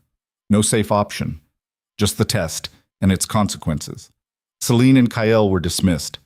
They walked from the Hall of Ancients under the weight of 300 stairs, each one evaluating, judging, wondering if tomorrow would bring revelation or catastrophe. Outside, in the corridor where no one could hear, Kael stopped her. You don't have to do this. We can refuse the test. Leave tonight. Find somewhere beyond their reach. Celine looked at him, this king who'd risked everything for her, and shook her head. No. Running is what I've done my entire life. Tomorrow, I stop running. Tomorrow, I prove I'm not the monster they fear. Or I die trying. Kael pulled her close, his arms strong and certain around her. Then tomorrow, we win. Together. Celine breathed in his scent, salt and steel and something uniquely him, and let herself believe. One more night, one more test, then either freedom or the end. There was no turning back now. The die was cast, And tomorrow, the entire werewolf realm would discover whether the last sacred wolf was salvation or extinction. The arena filled before dawn. Kael stood in the preparation chamber beneath the Colosseum, watching through a grated window as thousands of wolves poured into the stone seats. Not just alphas now. The elders had opened attendance to representatives from every pack in the realm. This wasn't just a test anymore. It was theater. A public demonstration meant to either legitimize Celine's existence or justify her execution. Smart politics. Cruel, but smart. Marcus entered carrying weapons and ceremonial armor. The test requires you to defend yourself while she defends you, he explained. The elders want to see if she can control the sacred wolf while protecting someone she cares about. Maximum stress. Maximum instinct. Kael took the armor, lightweight steel designed for mobility rather than heavy combat. How many warriors? 20. All volunteers from the Elder Council's personal guards, veterans who've survived decades of territorial wars. They won't hold back. Good. Neither will we. Marcus helped him into the armor, fingers working buckles with practiced efficiency. You know this could be a trap, right? Even if she passes, even if she demonstrates perfect control, the elders might decide she's too dangerous anyway. They could have executioners waiting. Then we deal with that when it happens. Kael secured his sword belt. Right now, we focus on the test. And if she loses control? The question hung heavy between them. Kael had spent 2 nights watching Celine train, watching her fight against instincts bred into her bloodline over millennia. She was strong, stronger than anyone gave her credit for, but strength had limits, and they were about to test every single one. If she loses control, I bring her back, same as training. And if you can't, Kael met Marcus's eyes. Then you put me down first, because I won't let them chain her. I won't let them turn her into a weapon. Marcus nodded slowly, understanding settling in his expression. It's come to that then. You'd die for her. It wasn't a question, but Kael answered anyway. I'd burn the world for her, and I'd let it burn me if that's what it took to keep her free. The words should have felt dramatic. Instead, they felt like simple truth. Somewhere in the past 3 days, between watching Celine fight her own nature and listening to her talk about a life spent running, Kael had stopped seeing her as political necessity. She'd become the thing he hadn't known he was missing, purpose beyond conquest, connection beyond utility. Love was too simple a word for it, too small. This was recognition, soul-deep and absolute, the kind of bond that either saved you or destroyed you, with no middle ground. Marcus gripped his shoulder. Then let's make sure it doesn't come to that. Win today, brother. Win so completely that the elders have no choice but to acknowledge her. Kael nodded and moved toward the arena entrance. Through the tunnel, he could hear the crowd's roar building, thousands of voices merging into a wave of anticipation and bloodlust. They'd come expecting spectacle, violence, proof that sacred wolves were monsters. He'd give them truth instead. The gates opened. Sunlight poured in like judgment. Kael stepped into the arena, and the noise became deafening. Celine waited in her own preparation chamber, breathing through meditation techniques her father had taught her as a child. Count breaths. Find center. Don't let emotion override discipline. But discipline felt like a fragile shield against what was coming. She could hear the crowd above, feel their anticipation like physical pressure. Thousands of wolves waiting to see if she was salvation or abomination, waiting for her to prove she could be more than the violence coded into her DNA. No pressure. The door opened. Not a guard or servant. Elder Thane himself, moving with the careful deliberation of extreme age. He stopped just inside the threshold, studying her with eyes that had witnessed centuries of rise and fall. Luna Celine. I wanted to speak before the test begins. Celine rose from her meditation posture, instantly wary. About what happens if you succeed. Thane's expression was unreadable. You think passing this test means freedom, that demonstrating control will satisfy the council. But there are factions who will never accept your existence regardless of proof. Wolves who believe the only safe sacred wolf is a dead one. Then why hold the test at all? Because I wanted to give you a chance. Thane moved closer, his presence less threatening than simply ancient. I knew your mother, child, briefly, before she died. She was terrified of her power. spent every day fighting not to become what she feared, and that fear consumed her more surely than the sacred wolf ever could. Celine's throat tightened. Why are you telling me this? Because you have a choice she never made. Thane's voice dropped low, intimate. You can keep fighting against your nature, exhausting yourself trying to control what cannot be fully controlled, or you can accept what you are and let the power serve you instead of the other way around. That sounds like you're telling me to surrender to it. I'm telling you that control and suppression are not the same thing. Your mother tried to cage the sacred wolf. It destroyed her from within. But if you could learn to work with it, to channel rather than restrain. He trailed off, leaving the implication hanging. Celine studied him carefully. You want me to unleash the full power, to show the realm what a sacred wolf can really do. I want you to survive. Thane's expression softened marginally, and I fear that trying to pass this test by holding back will kill you just as surely as losing control. The elders have stacked the odds against you, Celine. 20 veteran warriors with orders to push you to breaking. They want you to fail, want proof that sacred wolves cannot be trusted. Then I'll prove them wrong. Will you? Or will you die trying to be what they demand instead of accepting what you are? The question burrowed under Celine's skin like a blade. She'd spent 3 days learning control, learning to take only what she needed from the sacred wolf and leave the rest dormant. But Thane was suggesting something different. Not control through restraint, but control through acceptance. It was either wisdom or a trap designed to make her reveal her full power so they could justify killing her. Thank you for the advice, Elder, but I'll pass the test my way. Thane nodded slowly. As you wish, child. I hope you're strong enough for what comes next. He left, and Celine was alone with doubts that hadn't been there minutes ago. Had she been approaching this wrong? Was trying to hold the sacred wolf back actually more dangerous than letting it flow through her? No, she couldn't second-guess herself now. Kael believed in her approach, believed she could demonstrate control through discipline. She had to trust that, had to trust him. The arena gates opened. Light and sound crashed in like a physical blow. Celine walked into Judgment wearing simple combat leathers, no armor, no weapons except herself. The crowd's roar intensified when they saw her. Some cheering, most screaming demands for blood. Kael stood at the center of the arena, and when his eyes found hers, something in Celine's chest settled. Whatever happened, they faced it together. She crossed to stand beside him as 20 warriors entered from the opposite gate. Veteran wolves, scarred and dangerous, moving with the confidence of killers who'd survived everything the world threw at them. The elders sat in their observation box, elevated above the carnage to come. Thane raised his hand, and the crowd fell silent. The test is simple, he announced. Luna Celine will defend Supreme Alpha Kael against 20 warriors for the duration of 1 full turn of the Sandglass. She may use her sacred wolf power, but she must maintain full control. No deaths, no permanent injury, no loss of self to the ancient entity. If she succeeds, the council will acknowledge her right to exist free of binding. If she fails, she submits to judgment. The terms were clear. Impossible, but clear. Celine felt the sacred wolf stir, eager for combat. She breathed deep, finding center, preparing for the hardest fight of her life. Thane's hand dropped. The warriors charged. Tamacha.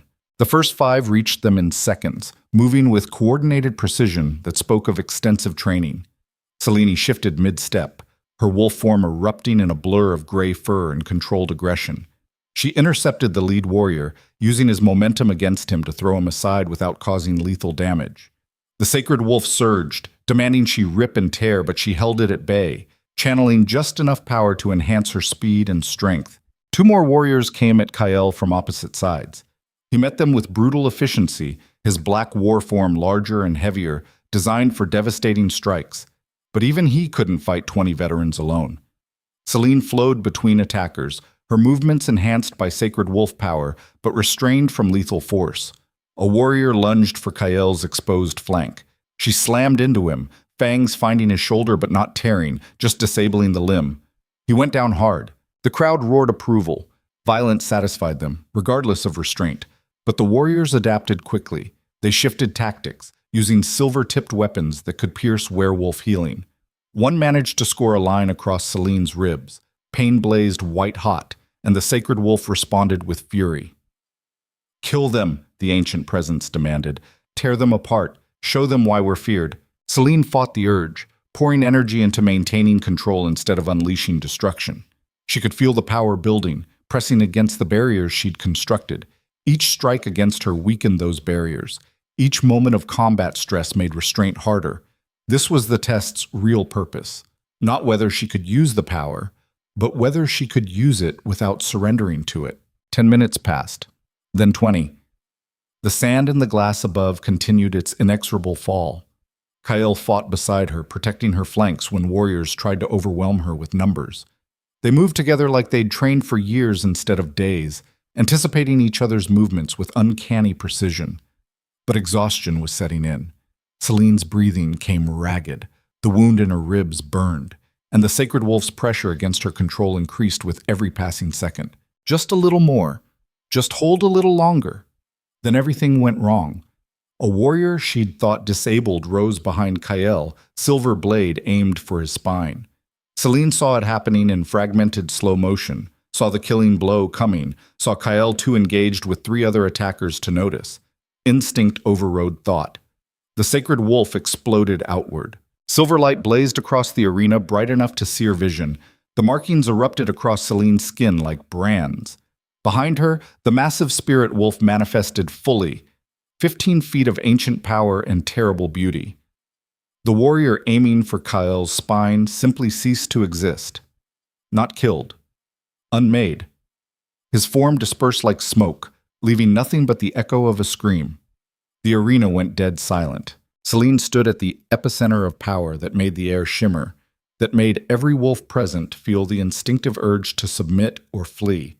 The sacred wolf had taken over, and she could feel her grip on humanity slipping away like water through clenched fists. No, not like this. I'm not losing control. I'm not. But the sacred wolf didn't care about her determination. It cared about threat elimination.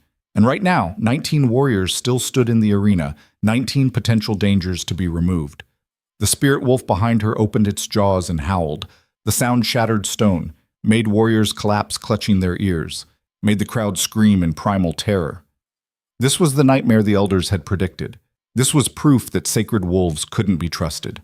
Celine felt herself fragmenting, the human part of her consciousness being pushed aside by something vast and merciless. She tried to fight back, tried to use the techniques Kyle had taught her, but the sacred wolf was too strong now, too fully awakened. She was losing. Then Kyle was there. He shifted back to human form, standing directly in front of her despite the waves of power that should have driven him back. His hands cupped her face, forcing her blazing silver eyes to focus on him. "Celine, come back. You're stronger than this." His voice cut through the chaos. But the sacred wolf saw him as another threat now, something to be removed. Celine felt the power gathering, preparing to unmake him the same way it had unmade the warrior. "No, no. He's mine. You don't touch him." She poured everything she had into that command, every ounce of will, every fragment of self. The sacred wolf resisted, furious at being restrained when threats surrounded them. But beneath that fury, Celine felt something else. Recognition. The ancient entity knew what Kyle represented, understood that he was pack, mate, the thing worth protecting instead of destroying. The power shifted. Instead of unmaking Kyle, it wrapped around him. Silver light engulfed them both, but not destructive, protective. The sacred wolf's presence settled into something less chaotic, more focused. Celine found her voice, rough with strain but present. "Stand down, all of you, now." The command carried harmonics that resonated in wolf bones. The 19 remaining warriors dropped to their knees instantly, unable to resist the alpha presence amplified by sacred wolf power. The crowd fell silent. Even the elders looked shaken. Celine held the power for 5 more seconds, letting everyone see her standing at the threshold of godlike destruction, but choosing restraint, choosing control. Then she let it go. The silver light faded. The markings disappeared. The spirit wolf flickered and vanished. Celine collapsed into Kyle's arms, her human form returning, exhausted beyond measure, but conscious. She'd done it. Passed the test. Proven control even when instinct demanded carnage.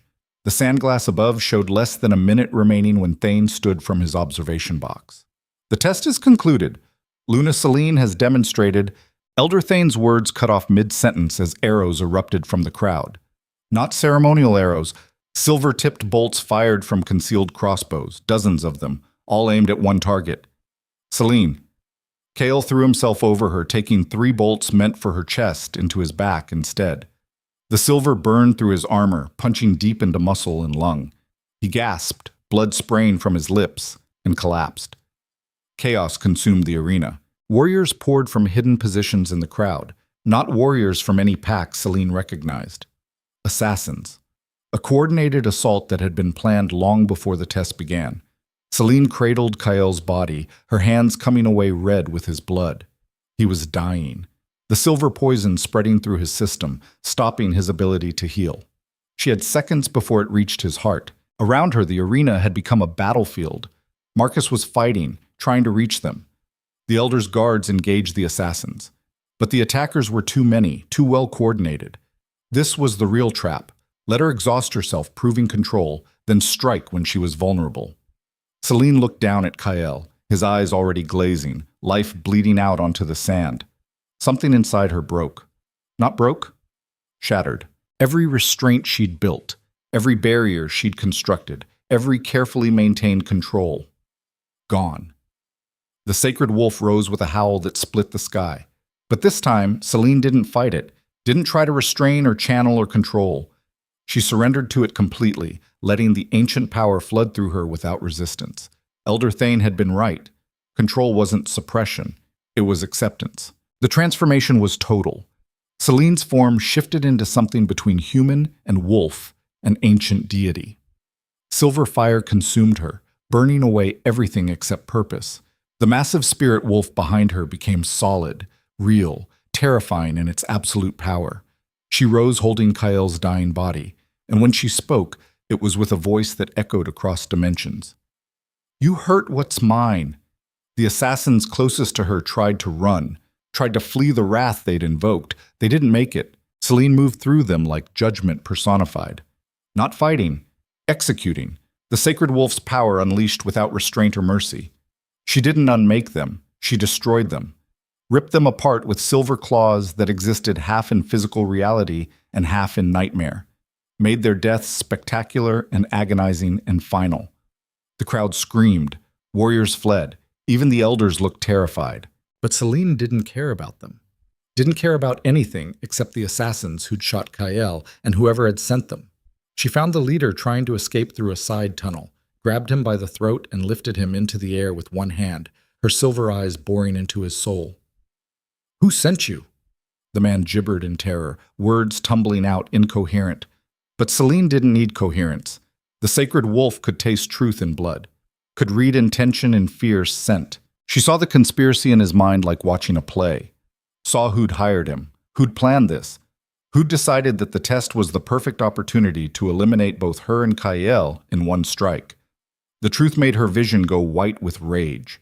She dropped the assassin leader and returned to the arena floor where Kael lay dying. Marcus had reached him now, trying desperately to extract the silver bolts, but they'd gone too deep. The poison had spread too far. Kael was going to die. Unless. Celine knelt beside him, the sacred wolf's power still blazing through her. She placed her hands on his chest, directly over his heart, and did something that had never been attempted in recorded history. She pushed sacred wolf power into him. Not to destroy, to heal. Silver light poured from her hands into his body, burning away the poison, forcing his cells to regenerate at impossible speed. It was agony for both of them. His body fought the foreign power. Her power fought his natural resistance. But Celine held on, refusing to let him slip away. "You don't get to die," she snarled. "You don't get to leave me after making me believe this could work. You stay. You fight. You survive." The bond between them, 3 years old but newly acknowledged, flared to life. Alpha and Luna. Mates, not just by ceremony, but by choice.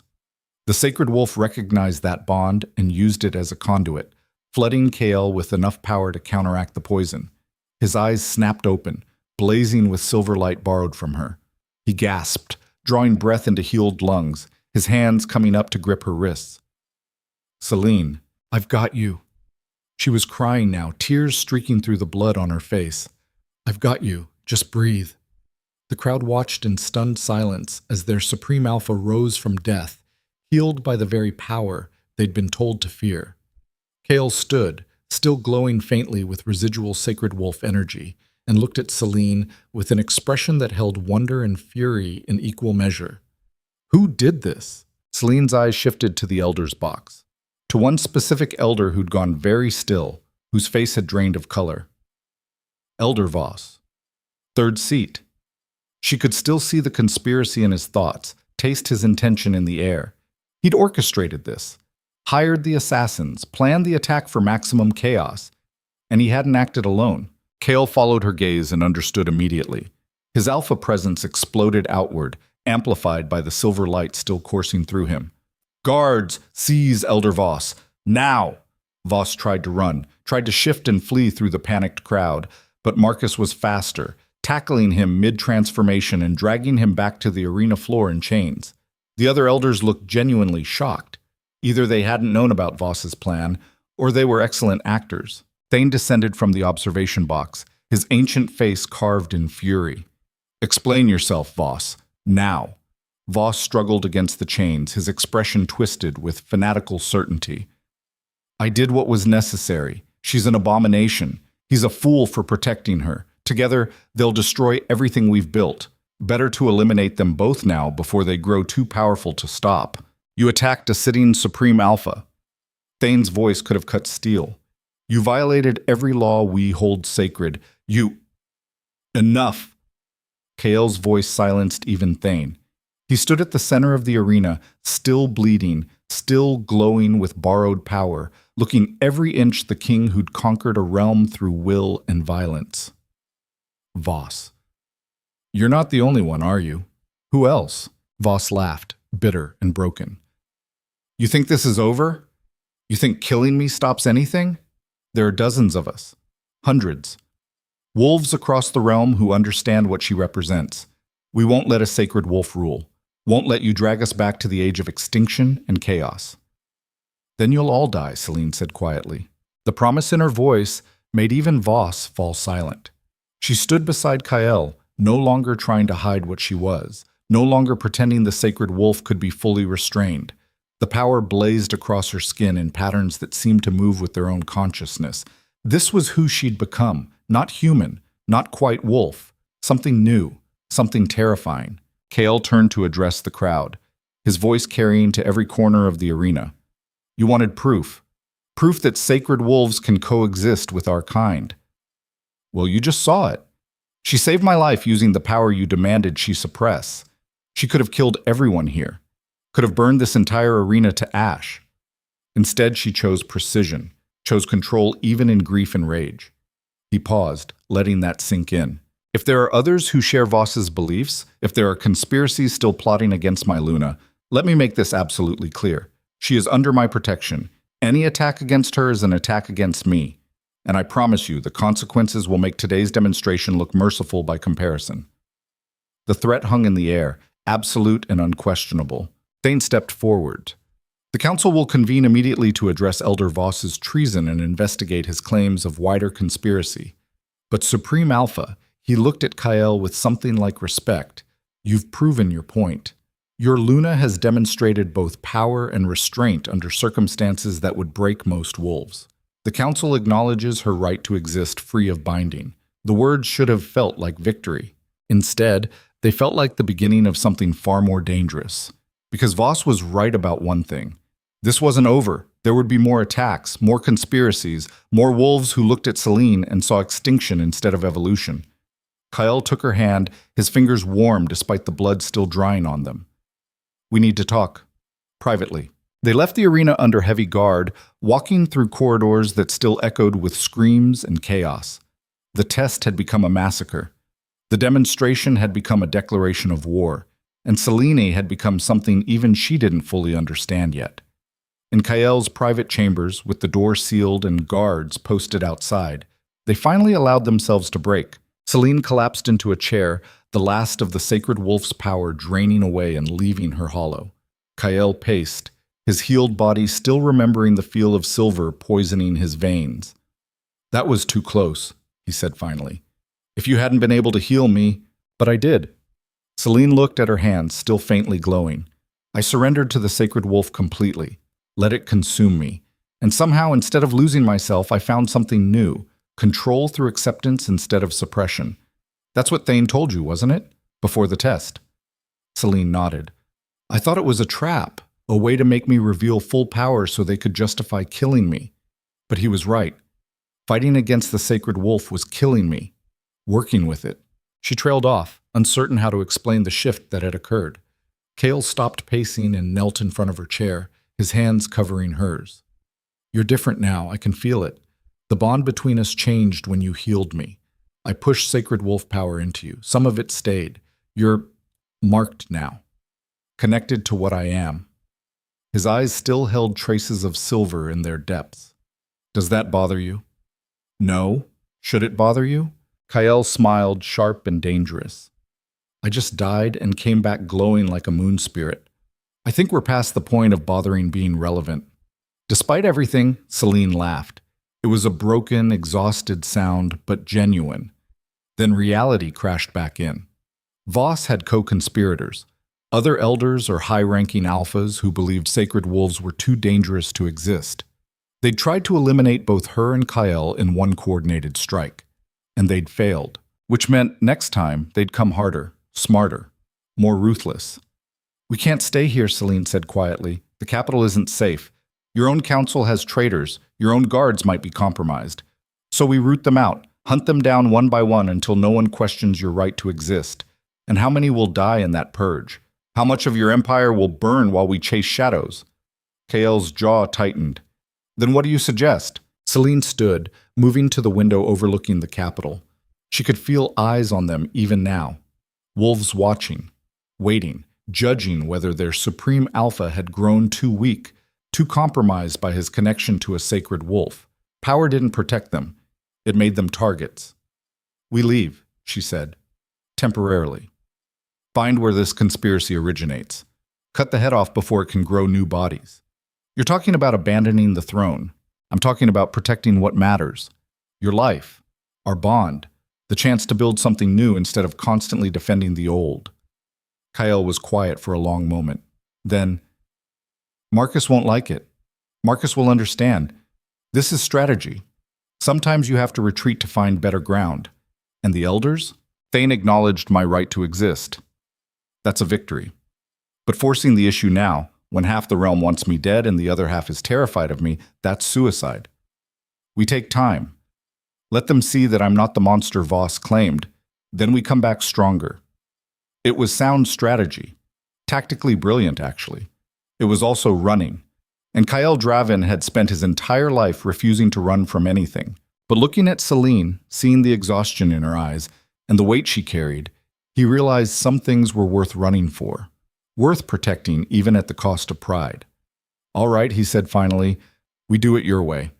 But we don't just run blindly, we hunt, find every conspirator, eliminate the threat at its source. Then we return and no one ever questions us again. Celine nodded. Together. Together. They sealed the agreement with a kiss that tasted of blood and silver fire and promises made in extremity. When they pulled apart, both were breathing hard, the bond between them blazing brighter than ever. Outside, the capital burned with rumors and fear. The sacred wolf had risen. The supreme alpha had died and been resurrected. Elders had turned traitor. Everything stable had become uncertain. And in the center of that chaos, two souls who'd been strangers until days ago stood together against forces that wanted them separated or destroyed. It should have been impossible. Instead, it felt inevitable. Like they'd been moving toward this moment since the day they'd married, since the night Celine's power had first manifested, since Kyle had looked at her and seen something worth more than conquest. The die was cast. The Empire would either accept them or tear itself apart trying to eliminate them. And Kyle and Celine would face that future together, no longer hiding what they were, no longer pretending power could be contained or love could be convenient. They'd become something new, something the realm had never seen before. Alpha King and Sacred Wolf Luna, bound not by ceremony but by choice, strong enough to either save their world or watch it burn. The only question remaining was which future they'd build. But that was a question for tomorrow. Tonight, they had survived. And survival, Celine was learning, was its own kind of victory. They left the capital under cover of darkness with only Marcus and 3 trusted warriors. Kale had never run from anything in his life. Every instinct screamed at him to stay, to root out the conspiracy publicly, to make examples so brutal that no one would ever dare question his authority again. But Celine was right. The capital had become a battlefield where enemies hid behind friendly faces and every shadow concealed potential betrayal. Better to hunt than be hunted. Better to choose the ground than let enemies pick it for you. They rode hard through territories Kyle had conquered years ago, lands that should have been loyal but now felt hostile. Word of the arena attack had spread like wildfire. Some packs whispered that their Supreme Alpha had grown weak, compromised by attachment to a sacred wolf. Others said he'd been possessed by ancient magic, that the silver light in his eyes proved he was no longer fully himself. Fear bred stories. Stories bred action. And somewhere in the darkness ahead, the conspiracy that had tried to kill them was regrouping. Marcus rode beside Kyle, his expression carved from stone. Intelligence reports came in constantly through runners. The news wasn't good. Elder Voss had been executed publicly, but before dying he'd named 17 co-conspirators. Alphas from major packs, council members, even 2 of the remaining elders. The rot went deeper than anyone had suspected. "We should turn back," Marcus said quietly. "Fortify the capital. Let them come to us where we have defensive advantage. And watch the Empire tear itself apart while we hide behind walls." Kale kept his eyes on the road ahead. "No, we end this at the source. Find whoever's orchestrating this rebellion and cut their throat before they can rally more support." Celine rode on his other side, silent but present. She'd been quiet since they left, conserving energy, keeping the sacred wolf dormant. But Kale could feel her through the bond they now shared, could sense her awareness expanding outward like radar, searching for threats. She'd changed after healing him, become more than she'd been before. The sacred wolf no longer fought against her control. Instead, it moved with her, through her, like they'd finally found equilibrium. It was beautiful and terrifying in equal measure. Up ahead, one of the scout warriors returned at full gallop, his wolf form streaked with blood. He shifted mid-stride, stumbling to a halt in front of Kyle. Supreme Alpha. Ambush. 3 miles ahead. At least 50 wolves blocking the pass. They knew we were coming. Of course they did. Someone was feeding them information. Someone close enough to know their route, their numbers, their plans. Kale glanced at Marcus, seeing the same realization in his beta's eyes. "We have a traitor in our group." The 3 warriors who'd accompanied them shifted nervously. All of them had served Kyle for years. All of them had bled for the Empire. But loyalty was just another word until it was tested by impossible choices. Kale's hand moved to his sword. "Which one of you sold us out?" Silence, heavy and damning. Then the youngest warrior stepped forward, his face twisted with something between shame and defiance. "They have my sister, Supreme Alpha. Said they'd kill her if I didn't report your movements. I didn't. I never wanted." Kyle had the sword through his chest before the boy finished speaking. No hesitation, no mercy, just brutal efficiency that ended betrayal before it could spread further. The warrior collapsed, blood pooling in the dirt. The other 2 looked horrified but didn't move. They understood.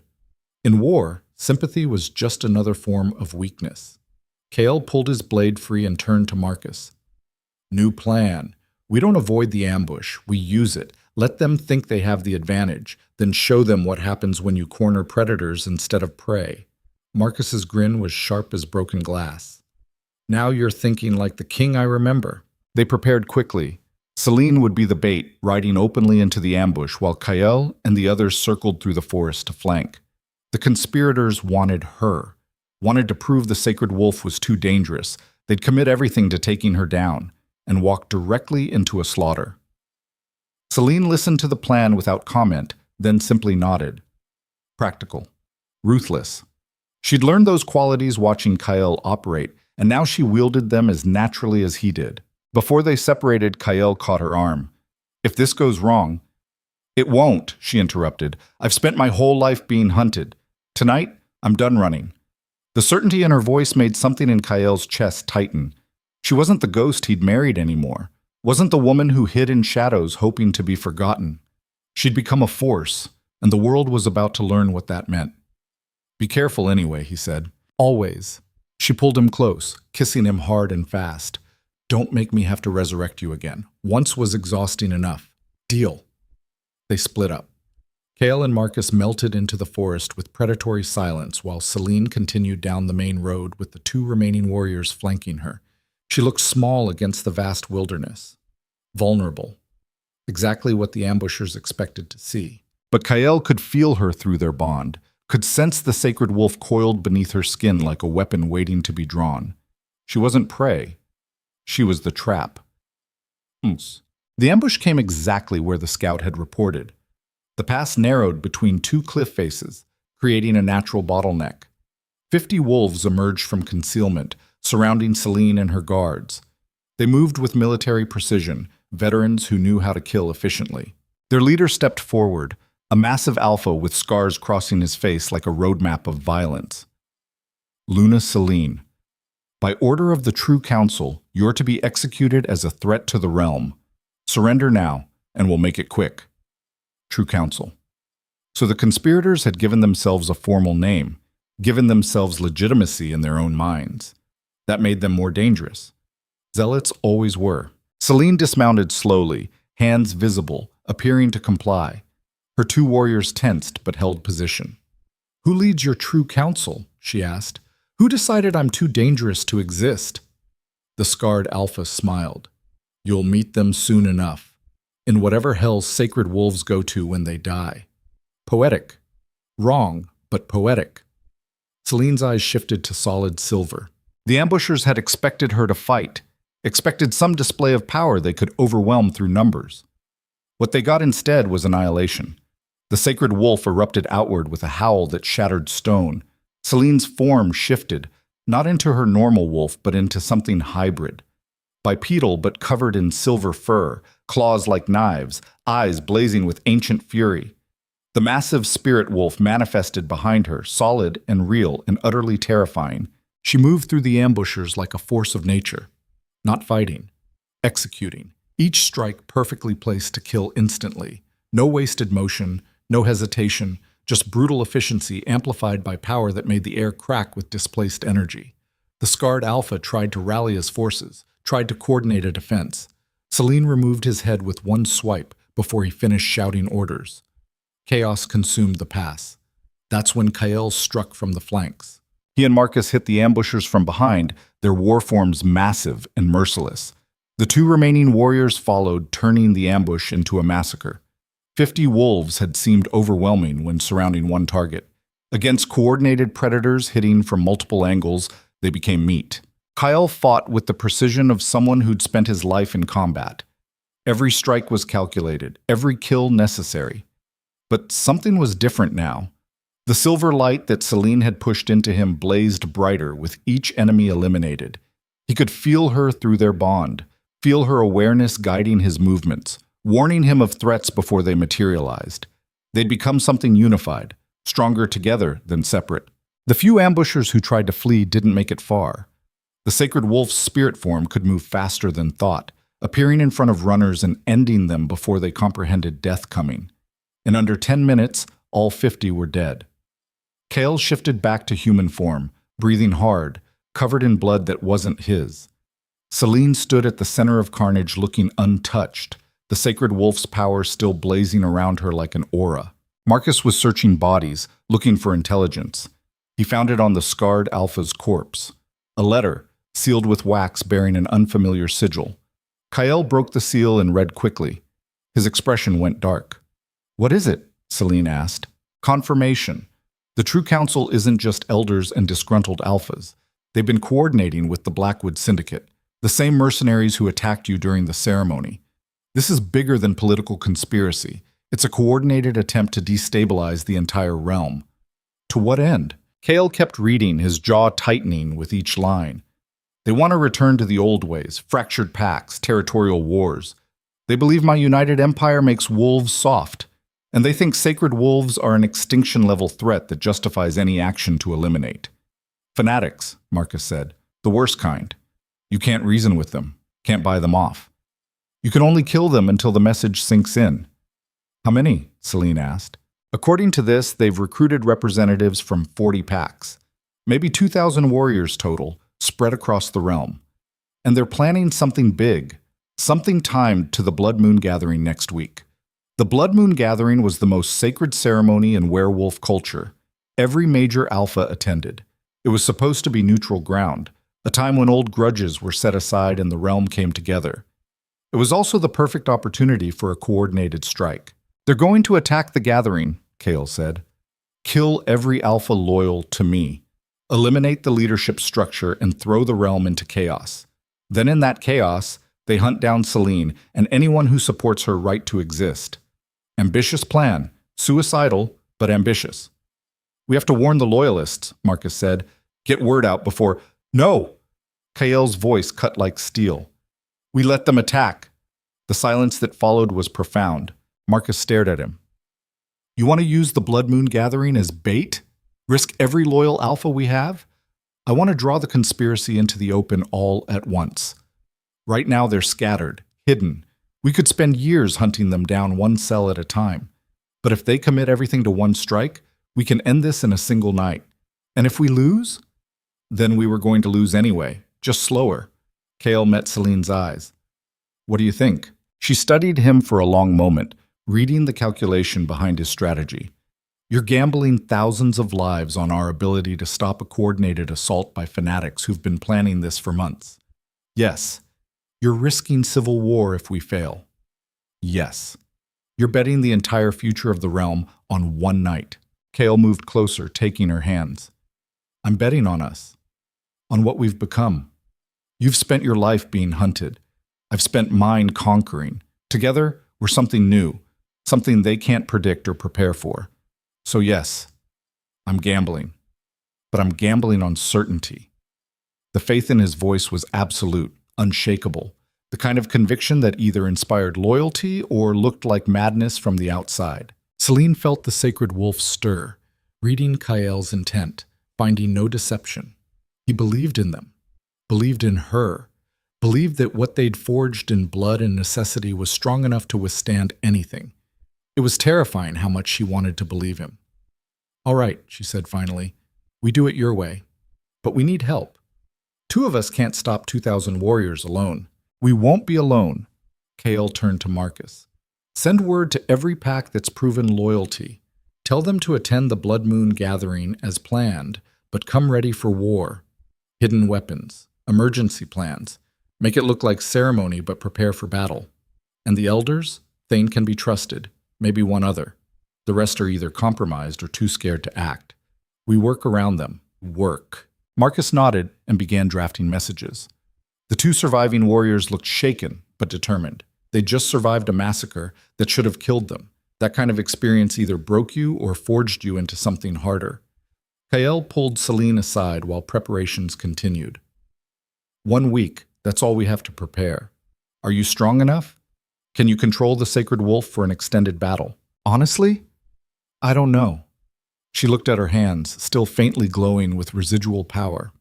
Every time I unleash it fully, I find new depths, new capabilities, but I also risk losing more of myself. There's a balance point where I'm powerful, but still me. Push past that and I become something else entirely. Then we make sure you don't have to push past it. I'll handle the bulk of the fighting, your precision strike. Last resort. The weapon we deploy when everything else fails. I'm not a weapon, Kael. No. You're my mate, my Luna, my partner. He cupped her face gently despite the blood covering both of them. But you're also the most powerful force in this realm. And if we're going to survive what's coming, I need you to accept that. Not as a curse, as who you are. The words settled into Celine like stones finding their place in a foundation. She'd spent so long fighting against what she was, trying to be less dangerous, less threatening, less herself. But Kael was right. Survival meant acceptance, meant using every advantage instead of apologizing for them. She was a sacred wolf, and it was time the realm learned what that actually meant. The week passed in a blur of preparation and travel. They moved through the realm gathering loyalists, building an alliance of packs who'd prospered under Kael's rule and had no desire to return to endless territorial wars. It wasn't easy. Many alphas were terrified of Celine, reluctant to fight beside a sacred wolf. But Kael was persuasive. Brutal when necessary, diplomatic when possible, always pushing toward the goal. By the time they reached the Blood Moon gathering site, they had secured commitments from maybe 60% of major packs. The other 40% were either openly hostile, compromised by the True Council, or too frightened to choose a side. Not great odds, but better than facing the conspiracy alone. The gathering site was a massive stone amphitheater built by ancient wolves, carved directly into a mountainside. It could hold 5,000 wolves comfortably, with natural acoustics that carried voices to every corner. Under normal circumstances, it was sacred ground where violence was forbidden. Tonight, it would become an abattoir. Kael stood at the center of the amphitheater as dusk fell, watching alphas arrive in groups. Some he trusted, some he suspected, some he knew were enemies waiting for the signal to strike. The key was identifying who would move first, who would give the order that started the massacre. Celine moved through the crowds like a shadow, listening, observing, using the sacred wolf's senses to read intentions in body language and scent. She'd become skilled at identifying threats, honing instincts that had kept her alive for years. She found Kael near the central bonfire as the blood moon began to rise. It's worse than we thought. I count at least 80 alphas who smell wrong, fear mixed with aggression. They're waiting for something. The signal. Kael's eyes scanned the amphitheater. Whoever's leading the True Council will give the order. We just have to spot them before... The explosion cut him off. Not the bonfire. The entrance. Someone had rigged the main gates with charges that detonated simultaneously, sealing everyone inside the amphitheater. Stone collapsed, blocking the primary exit and trapping 5,000 wolves in a kill box. Panic erupted immediately. Then the True Council revealed themselves. Alphas Kael had trusted, had fought beside, had shared victories with. They shifted positions throughout the crowd and began attacking. Not random violence, coordinated strikes targeting specific individuals. Loyalist alphas went down under focused assault before they could organize defense. It was beautiful in its execution, brutal in its efficiency. And it was working. Kael shifted to his war form instantly, his black wolf blazing with silver light. Defend the Loyalists! Form ranks! Don't let them isolate you! His voice carried alpha command amplified by sacred wolf energy, compelling obedience from those conditioned to follow. The Loyalist packs responded, forming defensive circles, protecting their flanks. But the True Council had numbers and surprise. They pushed hard, overwhelming defensive positions through sheer mass. Marcus appeared at Kael's side, bleeding from a dozen wounds but still fighting. There's too many! We're being slaughtered! Where's their leader? Kael snarled. Who's giving orders? Then he saw. Standing on the elevated observation platform, directing the assault with calm precision, was someone Kael had never suspected. Elder Thane, the oldest, the wisest, the one Kael had trusted above all others. Traitor didn't begin to cover it. Thane saw Kael notice him and smiled. Not cruel, just sad. He raised his hand and the assault intensified. Fresh warriors poured in from hidden positions, surrounding the Loyalists completely. This was the endgame. The True Council had committed everything, and they were winning. Kael fought his way toward Thane, carving through enemies with enhanced strength, refusing to let betrayal stop him. He reached the platform and leaped, shifting midair to human form, slamming Thane against the stone wall. Why? The word came out as a growl. You acknowledged her right to exist. You helped us. I gave you a chance to leave, Thane said calmly. To take your Luna and disappear, build a life somewhere beyond the realm's borders. But you insisted on staying, on forcing the realm to accept something it never will. So I did what was necessary, coordinated the opposition, gave them structure and purpose. Because sacred wolves are extinction, Kael, not metaphorically, literally. The last one who lived freely killed 30,000 wolves in a single rampage. I watched it happen, watched my entire pack burn. That was 500 years ago. Celine isn't... She's exactly the same. Thane's eyes held ancient grief. The power is the same, the bloodline is the same. And eventually, inevitably, she'll lose control. Maybe not today, maybe not this year, but someday that power will consume her, and she'll destroy everything you love. I'm trying to save you from that fate, even if you hate me for it. The conviction in his voice was unshakable. He genuinely believed he was right, believed he was saving the realm through genocide. Kale could have killed him, should have. But Thane was a symptom, not the disease. Kill him and another fanatic would rise to take his place. No. This ended differently. Kale released Thane and turned to face the amphitheater below. The Loyalists were being overrun. Marcus was down. Wolves were dying by the dozens. The massacre was reaching its peak. Time for the last resort. Selene. He pushed the thought through their bond. Now. Show them what you really are. Far below, in the center of the carnage, Selene heard him. She'd been holding back, fighting in her hybrid form but keeping the sacred wolf's full power restrained, trying to prove she could be useful without being overwhelming. But restraint wasn't going to save anyone tonight. She stopped fighting, stopped moving, just stood perfectly still in the middle of chaos while enemies swarmed around her.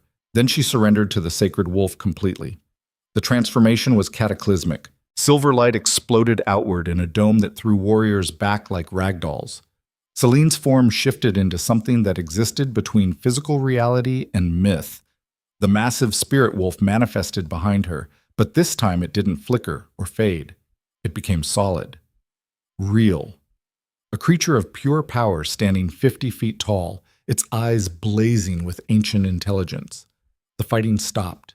Everyone stopped, staring at the impossibility made manifest. Selene spoke, and her voice resonated with harmonics that rattled bones. You want to kill me because you fear what I might become, fear what I might do. So let me show you what I actually am. The sacred wolf raised its head and howled. The sound split the blood moon overhead, cracked the stone amphitheater, made every wolf present drop to their knees in automatic submission regardless of allegiance. This was the power that had been hunted to extinction, the force that had terrified entire generations, the weapon that everyone wanted dead or controlled. And Selene stood at its center, fully conscious, fully present, commanding rather than being commanded. I am the last sacred wolf, she said, and I could end every single one of you right now, could reduce this amphitheater to ash, could make you all cease to exist with a thought. The threat hung in the air, absolute and undeniable. Then why haven't you? Thane called from the platform. If you truly have control, why show mercy to those trying to kill you? Selene's blazing eyes fixed on him. Because I'm not the monster you remember. I'm what comes after. Evolution instead of extinction. And I'm offering you all a choice right now. Keep fighting and die. Or accept that sacred wolves can be more than weapons or victims. The silence that followed was profound. Then one of the true council alphas, bleeding and terrified but still defiant, staggered to his feet. Never. You're an abomination. We'll never accept. The sacred wolf moved faster than thought, appearing in front of him, jaws closing around his entire torso. Not biting down, just holding, demonstrating that death was a choice being withheld. Selene's voice remained calm. Anyone else? No one moved, no one spoke. This was the moment, the fulcrum point where everything would either stabilize or collapse completely. Kael stepped to the edge of the platform, his voice carrying through the silence. My Luna just demonstrated more restraint than most of you show on a good day. She could have killed everyone here. Instead, she's offering peace, offering to prove that power doesn't have to mean destruction. I suggest you accept. Slowly, incrementally, warriors began lowering their weapons. The true council members looked to Thane for guidance, but the old elder just stood there, something like wonder in his ancient eyes. She truly is different, he murmured. Not like the others, not consumed by the power. Because she had something they didn't, Kael said, moving down to stand beside Selene. She had time to learn, had support instead of persecution. And she has something worth staying human for. The sacred wolf released the defiant alpha, who collapsed gasping. The massive spirit form began to fade, withdrawing back into Selene until only traces of silver light remained. She stood in the center of the amphitheater, small and human and exhausted, but unbroken. The blood moon overhead blazed its brightest, painting everything crimson. And in that light, something unprecedented happened. One by one, alphas who'd been trying to kill her minutes before, they knelt. Not in submission, in acknowledgement.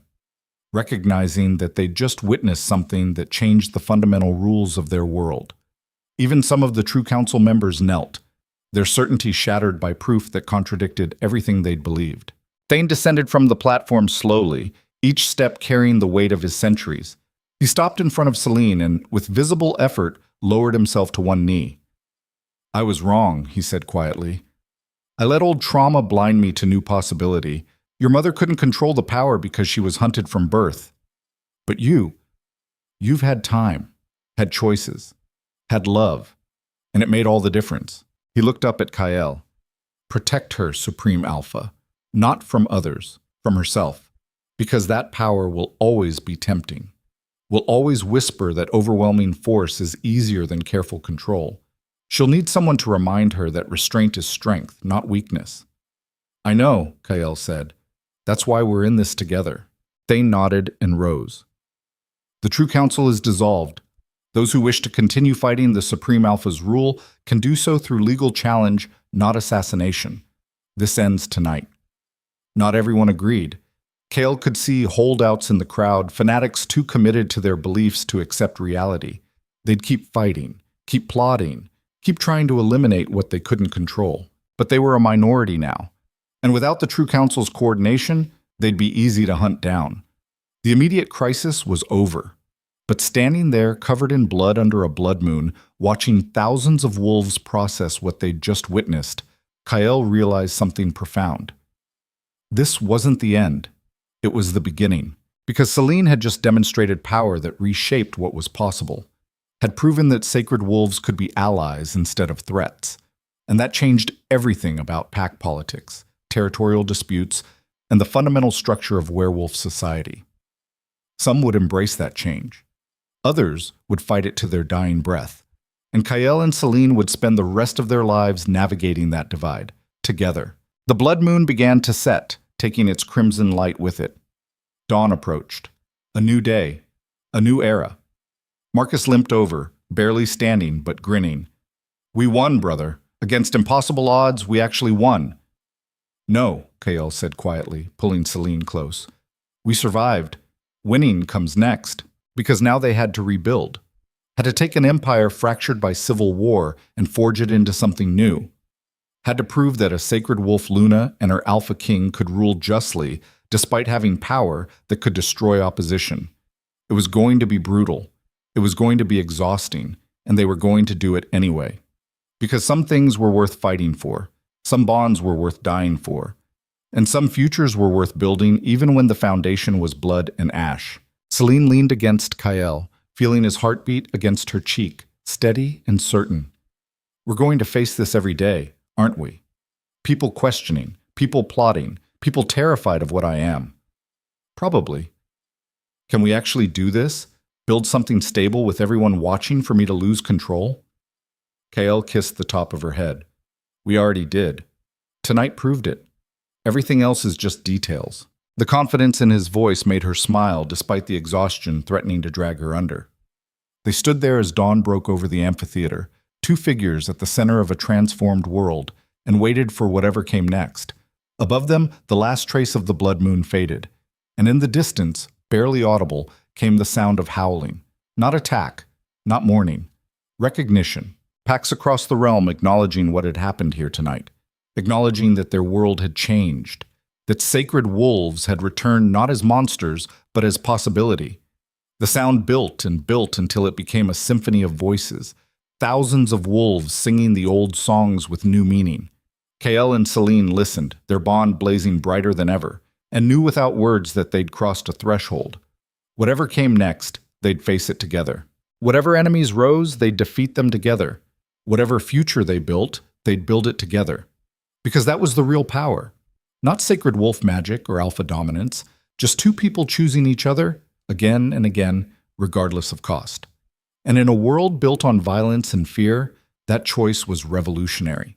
The dead numbered in the hundreds by the time they finished counting. Kyle walked through the amphitheater as dawn light turned the blood-soaked stone into something almost beautiful, almost sacred. Bodies lay where they'd fallen, warriors who'd believed so deeply in their cause that they died for it. Some were enemies. Some were allies. In death, the distinction seemed meaningless. He'd built an empire on violence like this. conquered territories by making examples brutal enough that resistance died before it could organize. Every scar on his body was a lesson learned in blood about what it cost to hold power. And he'd paid that cost willingly, repeatedly, because he'd believed strength was the only currency that mattered. But standing here surrounded by the consequences of that philosophy, watching servants move through the carnage with stretchers and sorrow, Kyle realized something that should have been obvious years ago. Strength protected nothing if you used it to rule through fear. Power meant nothing if everyone around you was either terrified or plotting your death. He'd won the battle, defeated the conspiracy, proven that he and Celine could survive coordinated assault by enemies who'd spent months planning their destruction. And all it had cost was hundreds of lives and an empire fractured so deeply it might never fully heal. Some victory. Celine found him standing near the collapsed entrance, staring at rubble that had trapped them all inside. She moved with careful exhaustion, the sacred wolf's power completely dormant now, leaving her just human and fragile and beautiful in the morning light. "You should rest," she said quietly. "You've been awake for 2 days straight. So have you. I'm used to running on fumes. You're used to commanding armies. There's a difference." Kale turned to look at her, really look at her, and saw what he'd been too blind to notice during their first 3 years of marriage. The strength it took to survive being hunted, the courage required to live with power that could consume her, the sheer stubborn will that let her choose restraint when unleashing destruction would have been so much easier. She was extraordinary, and he'd wasted years treating her like furniture. "I'm sorry," he said. The words hung between them, inadequate but necessary. Celine's expression shifted, surprise flickering across features too tired to hide emotion. "For what? For 3 years of ignoring you. For treating our marriage like a political transaction instead of a bond. For not seeing what you were until circumstances forced me to pay attention. For making you survive alone when you should have had support." The apology spilled out raw and honest, each word a small piece of armor stripped away. Kyle had spent his life never admitting weakness, never showing vulnerability, because that's how predators survived. But Celine had proven something profound over the past week. Sometimes vulnerability was its own kind of strength. Sometimes admitting you were wrong took more courage than pretending to be invincible. She studied him for a long moment, those storm-gray eyes searching for deception and finding none. "You're apologizing now? After we survived assassination attempts and civil war and a conspiracy that wanted us both dead? That's your timing. Would you have believed me before?" "No," she admitted. "Before I would have assumed it was manipulation. Political theater meant to keep me compliant. But now..." She gestured at the amphitheater, at the blood and bodies and broken stone. "Now we've been through too much for lies. So, yeah, I believe you mean it. Do you forgive me?" The question was harder than any battle, required more courage than any fight, because forgiveness wasn't something that could be taken or demanded. It had to be given freely, and Kyle had no right to expect it. Celine moved closer, her hand finding his, fingers intertwining. "I'm working on it. You hurt me, Kyle. Not with violence or cruelty, but with absence. With making me feel invisible for 3 years. That kind of wound doesn't heal overnight just because you apologized. I know, but I also understand why you did it. Why you built walls. Why you treated connection as weakness. You grew up in violence, learned that caring about people made you vulnerable, and vulnerability got you killed. So you locked everyone out, even me, because that was how you survived." Her insight cut deep because it was accurate. Kyle had built his entire personality around being untouchable, unkillable, the supreme alpha who needed nothing and no one. And it had worked, right up until it hadn't. Right up until he'd realized that being unkillable meant dying inside long before your body stopped functioning. "So what now?" he asked. "Where do we go from here?" "Forward. Together." Celine squeezed his hand. "We rebuild what broke. Prove that power doesn't have to corrupt. Show the realm that sacred wolves and alpha kings can rule through something other than fear. It won't be easy. People will test us constantly. But I think we can do it." "Why?" "Because we've already survived the worst of it. Everything else is just details." The confidence in her voice was hard-won. Not naive optimism, but genuine belief forged in fire and blood. She'd been tested in every possible way and come through still herself, still present, still choosing control over chaos. If she could believe in their future after everything, maybe Kael could too. Marcus approached, limping heavily, but alive. His face was gray with exhaustion and pain, but his eyes held grim satisfaction.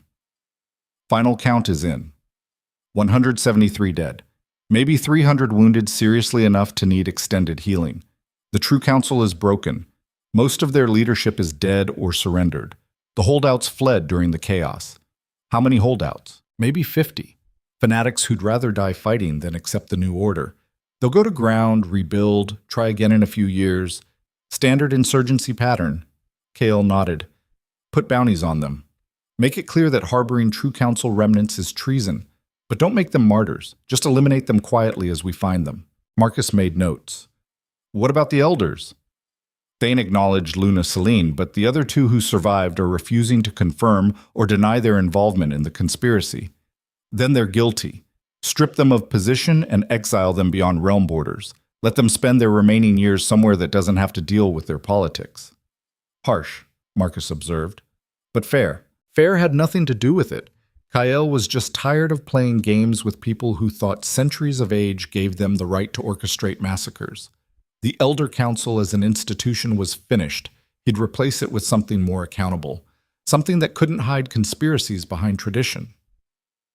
What about rebuilding? Celine asked. The amphitheater is destroyed. The symbolic heart of werewolf culture is rubble. Then we build something new, Kael said. Not a replica. Something that represents what we're becoming instead of what we were. A place where power is acknowledged but not worshipped. Where strength serves justice instead of just enforcing dominance. You're talking about fundamentally changing pack culture. I'm talking about evolution.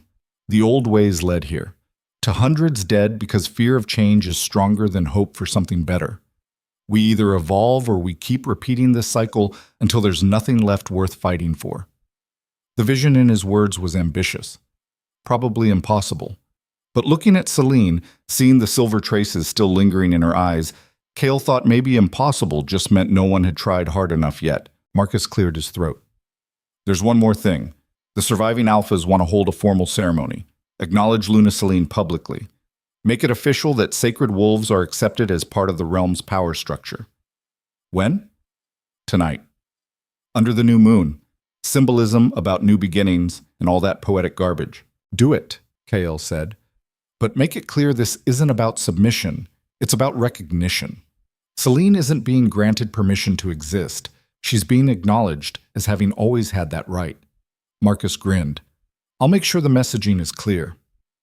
He left to coordinate preparations, and Kael and Celine were alone again among the ruins. Are you ready for this? Kael asked.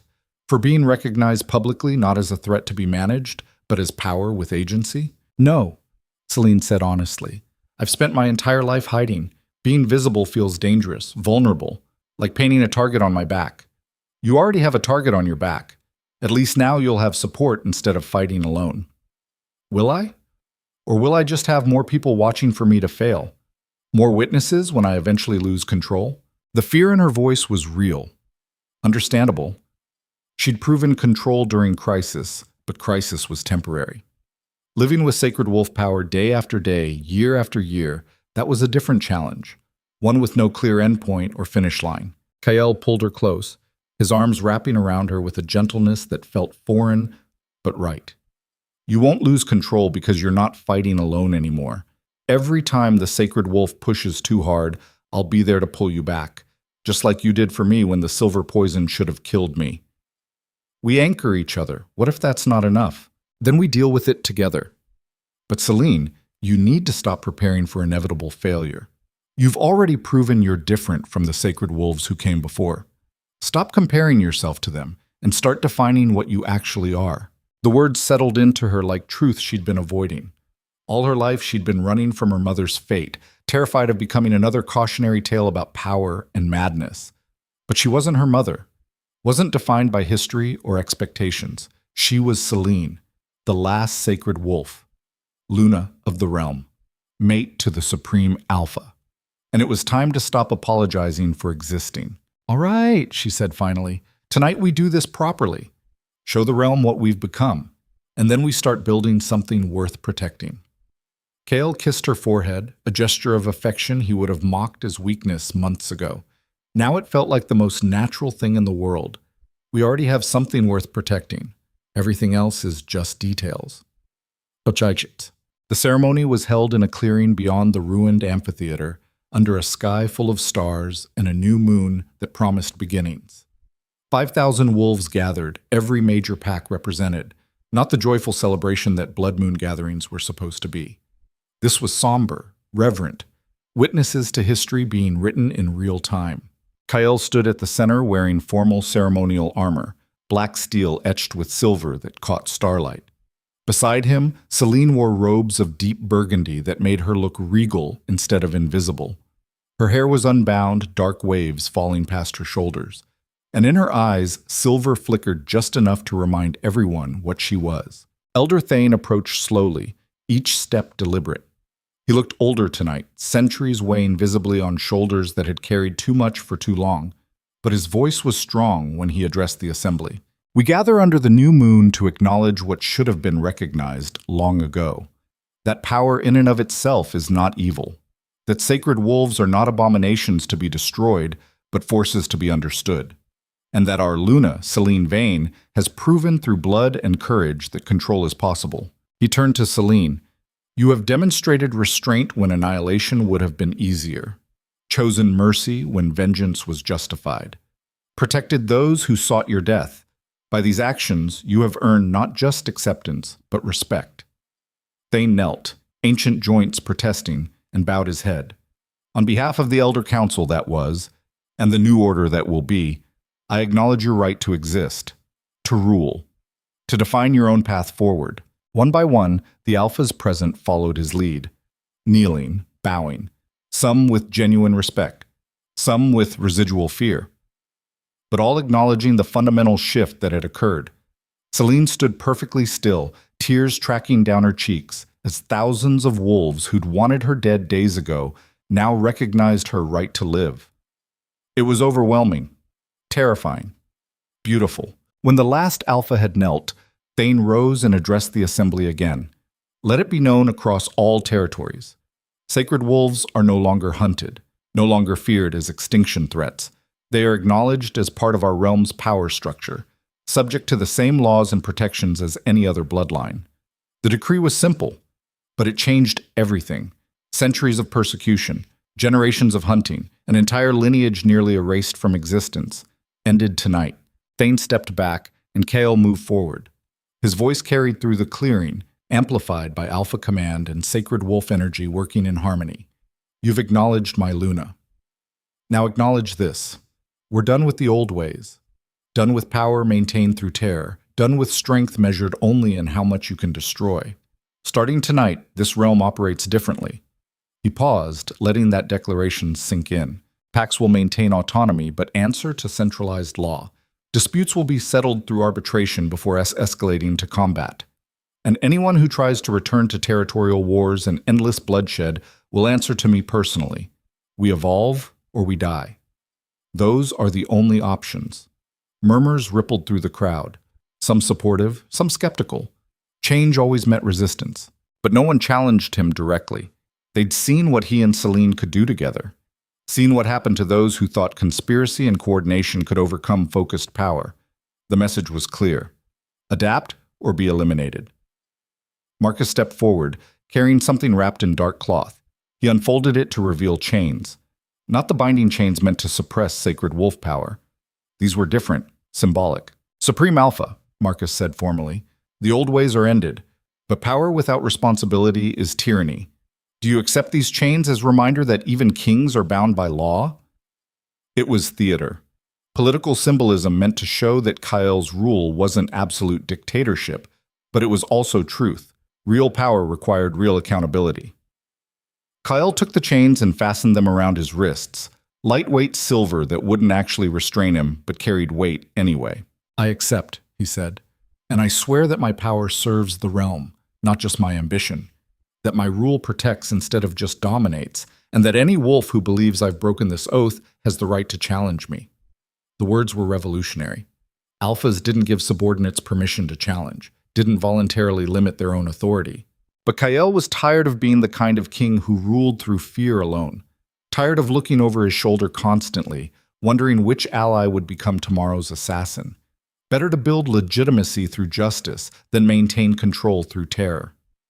Celine stepped beside him and took his hand, chains and all. Together, they faced the assembly as equals. Alpha King and Sacred Wolf Luna. Power and restraint. Violence and mercy. A new symbol for a new era. The ceremony concluded with traditional howls, thousands of voices rising together under starlight. Not the aggressive challenge howls of territorial disputes. Not the mourning howls for fallen warriors. These were acknowledgement howls. Recognition that something fundamental had shifted in werewolf culture. As the sound faded, wolves began dispersing to makeshift camps.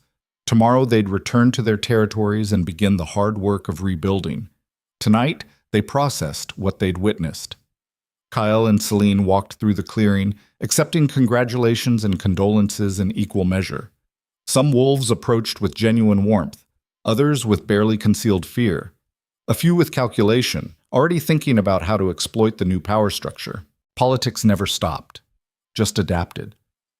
Finally, as the night deepened toward dawn, they found themselves alone on a hillside overlooking the valley where the ceremony had taken place. Below, campfires dotted the darkness like stars brought to earth. "It's beautiful," Celine said quietly. "Even after everything, even knowing how much blood was spilled to get here, it's still beautiful." Kale watched the distant fires, thinking about all the lives those lights represented. Wolves who'd survived civil war and conspiracy, who'd chosen evolution over extinction, who were willing to try something new despite centuries of conditioning. "We're going to fail sometimes," he said. "Make mistakes, misjudge situations. There will be wolves who exploit the new system, others who resist change so hard they break. I know. And some nights, you're going to lose control of the sacred wolf, going to make mistakes that hurt people, going to wonder if Voss was right about sacred wolves being too dangerous. I know that too." Kale turned to face her. "And I'm telling you now, when those moments come, when you're drowning in doubt and fear, I'll be there. Reminding you that making mistakes doesn't mean you're a monster. It means you're alive, learning, growing. What if I hurt you? What if I lose control and the sacred wolf sees you as threat instead of mate? Then you'll pull yourself back, same as you did at the Blood Moon gathering, because that's who you are, Celine. Not the power, not the bloodline. You. The woman who chose control over chaos even when chaos would have been easier. The certainty in his voice wrapped around her like armor. For the first time since manifesting sacred wolf power, Celine felt something other than fear about her future. She felt hope. Dangerous, fragile, precious hope. They stood on that hillside until dawn broke golden across the valley, until the campfires below were extinguished and wolves began preparations for travel, until the stars faded and a new day began. And in that dawn light, Kael and Celine made promises, not the ceremonial vows from their wedding 3 years ago. Real promises. Honest ones. To support each other when strength failed. To forgive mistakes instead of weaponizing them. To build something worth protecting instead of just defending what they'd claimed. To evolve together or not at all. They sealed those promises with a kiss that tasted of blood and hope, and the beginning of something neither could fully name yet. Then they walked down the hillside together, hand in hand, chains still on Kael's wrists, silver still flickering in Celine's eyes. Not perfect, not invincible, just two people choosing each other repeatedly, building a foundation one day at a time. Wog. 6 months later, the capital had transformed. The Palace East Wing was no longer a prison of solitude. Celine had claimed it, redecorated it, turned it into something vibrant and alive. She held councils there now, meeting with representatives from packs who'd never had direct access to power before, listening to grievances, mediating disputes, using the sacred wolf's senses to read intention and truth beneath political language. She was good at it, better than anyone expected. Kael had ceded portions of his authority willingly, recognizing that Celine saw angles he missed, that her years of survival had taught her to read people in ways his years of conquest never could. Together they ruled more effectively than he ever had alone. It wasn't always smooth. There were still wolves who hated Celine on principle. Still conspiracies, though smaller and less coordinated. Still nights when the sacred wolf pushed too hard and Celine had to fight for control. But she never fought alone anymore. Kael was always there. Marcus too. Even Thane, who'd taken position as chief advisor in the restructured council, offered support when the pressure became overwhelming. She had pack now, real pack. Not political alliance, but genuine connection. And it made all the difference. The new amphitheater was under construction on the site of the old. Not a replica. Something entirely new. Designed to hold gatherings, but also trials. Ceremonies and arbitrations, a physical representation of the balance between power and justice. Kael supervised construction personally, making sure every stone was placed with intention. This would be his legacy. Not the territories he'd conquered or the enemies he'd destroyed. This place where wolves could resolve differences without massacring each other. Celine found him there one afternoon, standing amid scaffolding and half-built walls, studying architectural plans. "It's coming together," she said, slowly. "But yeah." Kael rolled the plans and turned to her. "How was the northern delegation?" "Stubborn. They don't like answering to central authority. Don't trust that we won't abuse power the way previous rulers did. I told them trust is earned, not granted, and we're willing to put in the work." "Will they accept the new structure?" "Eventually. Once they see it working elsewhere, change takes time." They'd both learned that lesson repeatedly over the past months. Instant transformation was fantasy. Real evolution happened incrementally, with setbacks and frustrations and small victories that accumulated into something meaningful. Kael pulled Celine close, kissing her forehead. "You're good at this. At reading people. At finding compromise without sacrificing principle. I'm glad you're doing this with me. Where else would I be? Anywhere. You're not trapped here anymore. You could leave, build a life somewhere no one knows what you are. Be free." Celine looked up at him, those storm-gray eyes clear and certain. "I am free. Not because I'm away from danger or responsibility, but because I'm choosing this. Choosing you. Choosing to use my power to build instead of just survive. That's what freedom actually means." The wisdom in her words still surprised him sometimes. She'd transformed from ghost to force, from victim to leader, in less than a year. And she'd done it while maintaining the essential core of who she was. Kind, thoughtful, merciful when mercy was deserved, but absolutely ruthless when it wasn't. The perfect balance for someone carrying sacred wolf power. They walked through the construction site together, discussing plans and timelines and the thousands of details required to turn vision into reality. Workers paused to bow as they passed, respect genuine rather than forced. This was what power looked like when it served something beyond itself, when it protected instead of just dominated, when it acknowledged vulnerability without being consumed by it. Not perfect, nothing ever was, but better than what came before. Worth fighting for, worth dying for if necessary, though neither planned on dying anytime soon. The final scene came on the anniversary of the Blood Moon Gathering massacre. They debated whether to mark the date, whether acknowledging tragedy gave it power or honored those who'd died. Finally, they decided on a memorial. Simple. Honest. A carved stone listing names of everyone who'd fallen, placed at the entrance to the new amphitheater. Hundreds gathered for the unveiling. Not just warriors and alphas, families, children, wolves who'd lost loved ones to violence that should never have happened. Kael stood before the memorial and spoke without prepared remarks. "We gather to remember those who died because we failed them, because we let fear and tradition and stubborn pride matter more than finding peaceful solutions. These names represent lives cut short, potential unfulfilled, families shattered." He paused, looking at the carved stone. "We can't bring them back, can't undo what happened, but we can make sure their deaths meant something. That this was the last time wolves slaughtered each other over power disputes. That we learned from tragedy instead of just repeating it." The crowd was silent, listening, processing. Celine stepped forward, adding her voice. "My existence triggered this violence. The fear of what I am, what I represent. It drove good wolves to do terrible things. I can't apologize for existing, but I can dedicate my life to proving that sacred wolves are worth accepting, worth defending, worth integrating into pack culture." She touched the memorial stone gently. "These wolves died so we could learn, so we could evolve. Their sacrifice will not be forgotten. One by one, survivors and families approached the memorial, leaving flowers, touching names, speaking quietly to memories. It was heartbreaking, necessary, real. As evening fell and the gathering dispersed, Kael and Celine remained, standing in front of names carved in stone, bearing witness to the cost of the world they were building. "Do you think we're doing enough?" Celine asked quietly. "To honor them?" "No." Kael's answer was honest. "Nothing we do will ever be enough. But we keep trying anyway, keep building, keep evolving, because the alternative is giving up, and that would mean they died for nothing. You've changed, from the king who would have killed me 3 years ago to whoever you are now. We both changed. That's what survival requires, adaptation or extinction." They stood there until stars emerged overhead, the same stars that had witnessed their bonding ceremony, that had watched empires rise and fall, that would keep shining long after Kael and Celine were dust.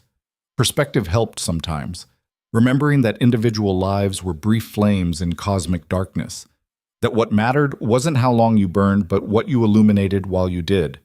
Kael and Celine had illuminated a path forward, imperfect, controversial, but possible. That was enough.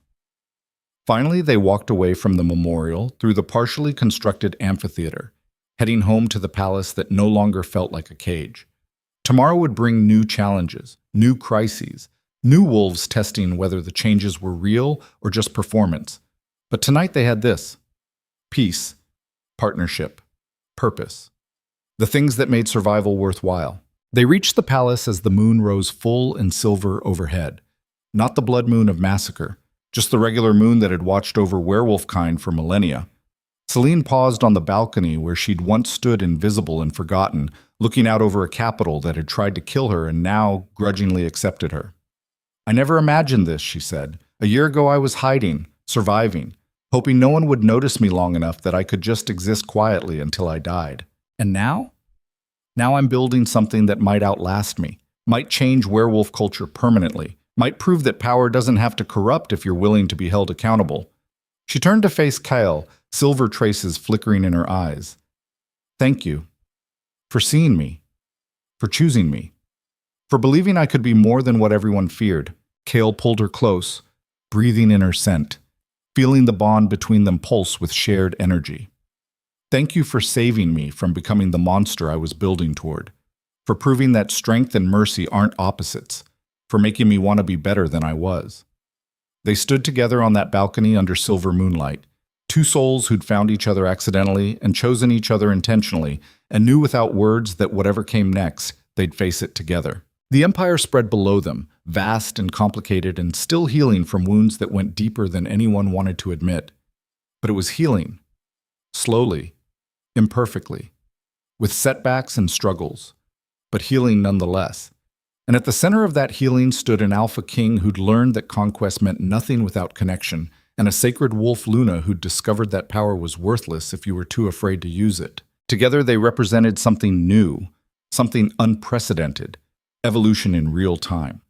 The moon rose higher, stars wheeled overhead in their eternal dance, and in a palace in the heart of a realm being rebuilt from blood and ash, two people who should have destroyed each other instead built something worth protecting.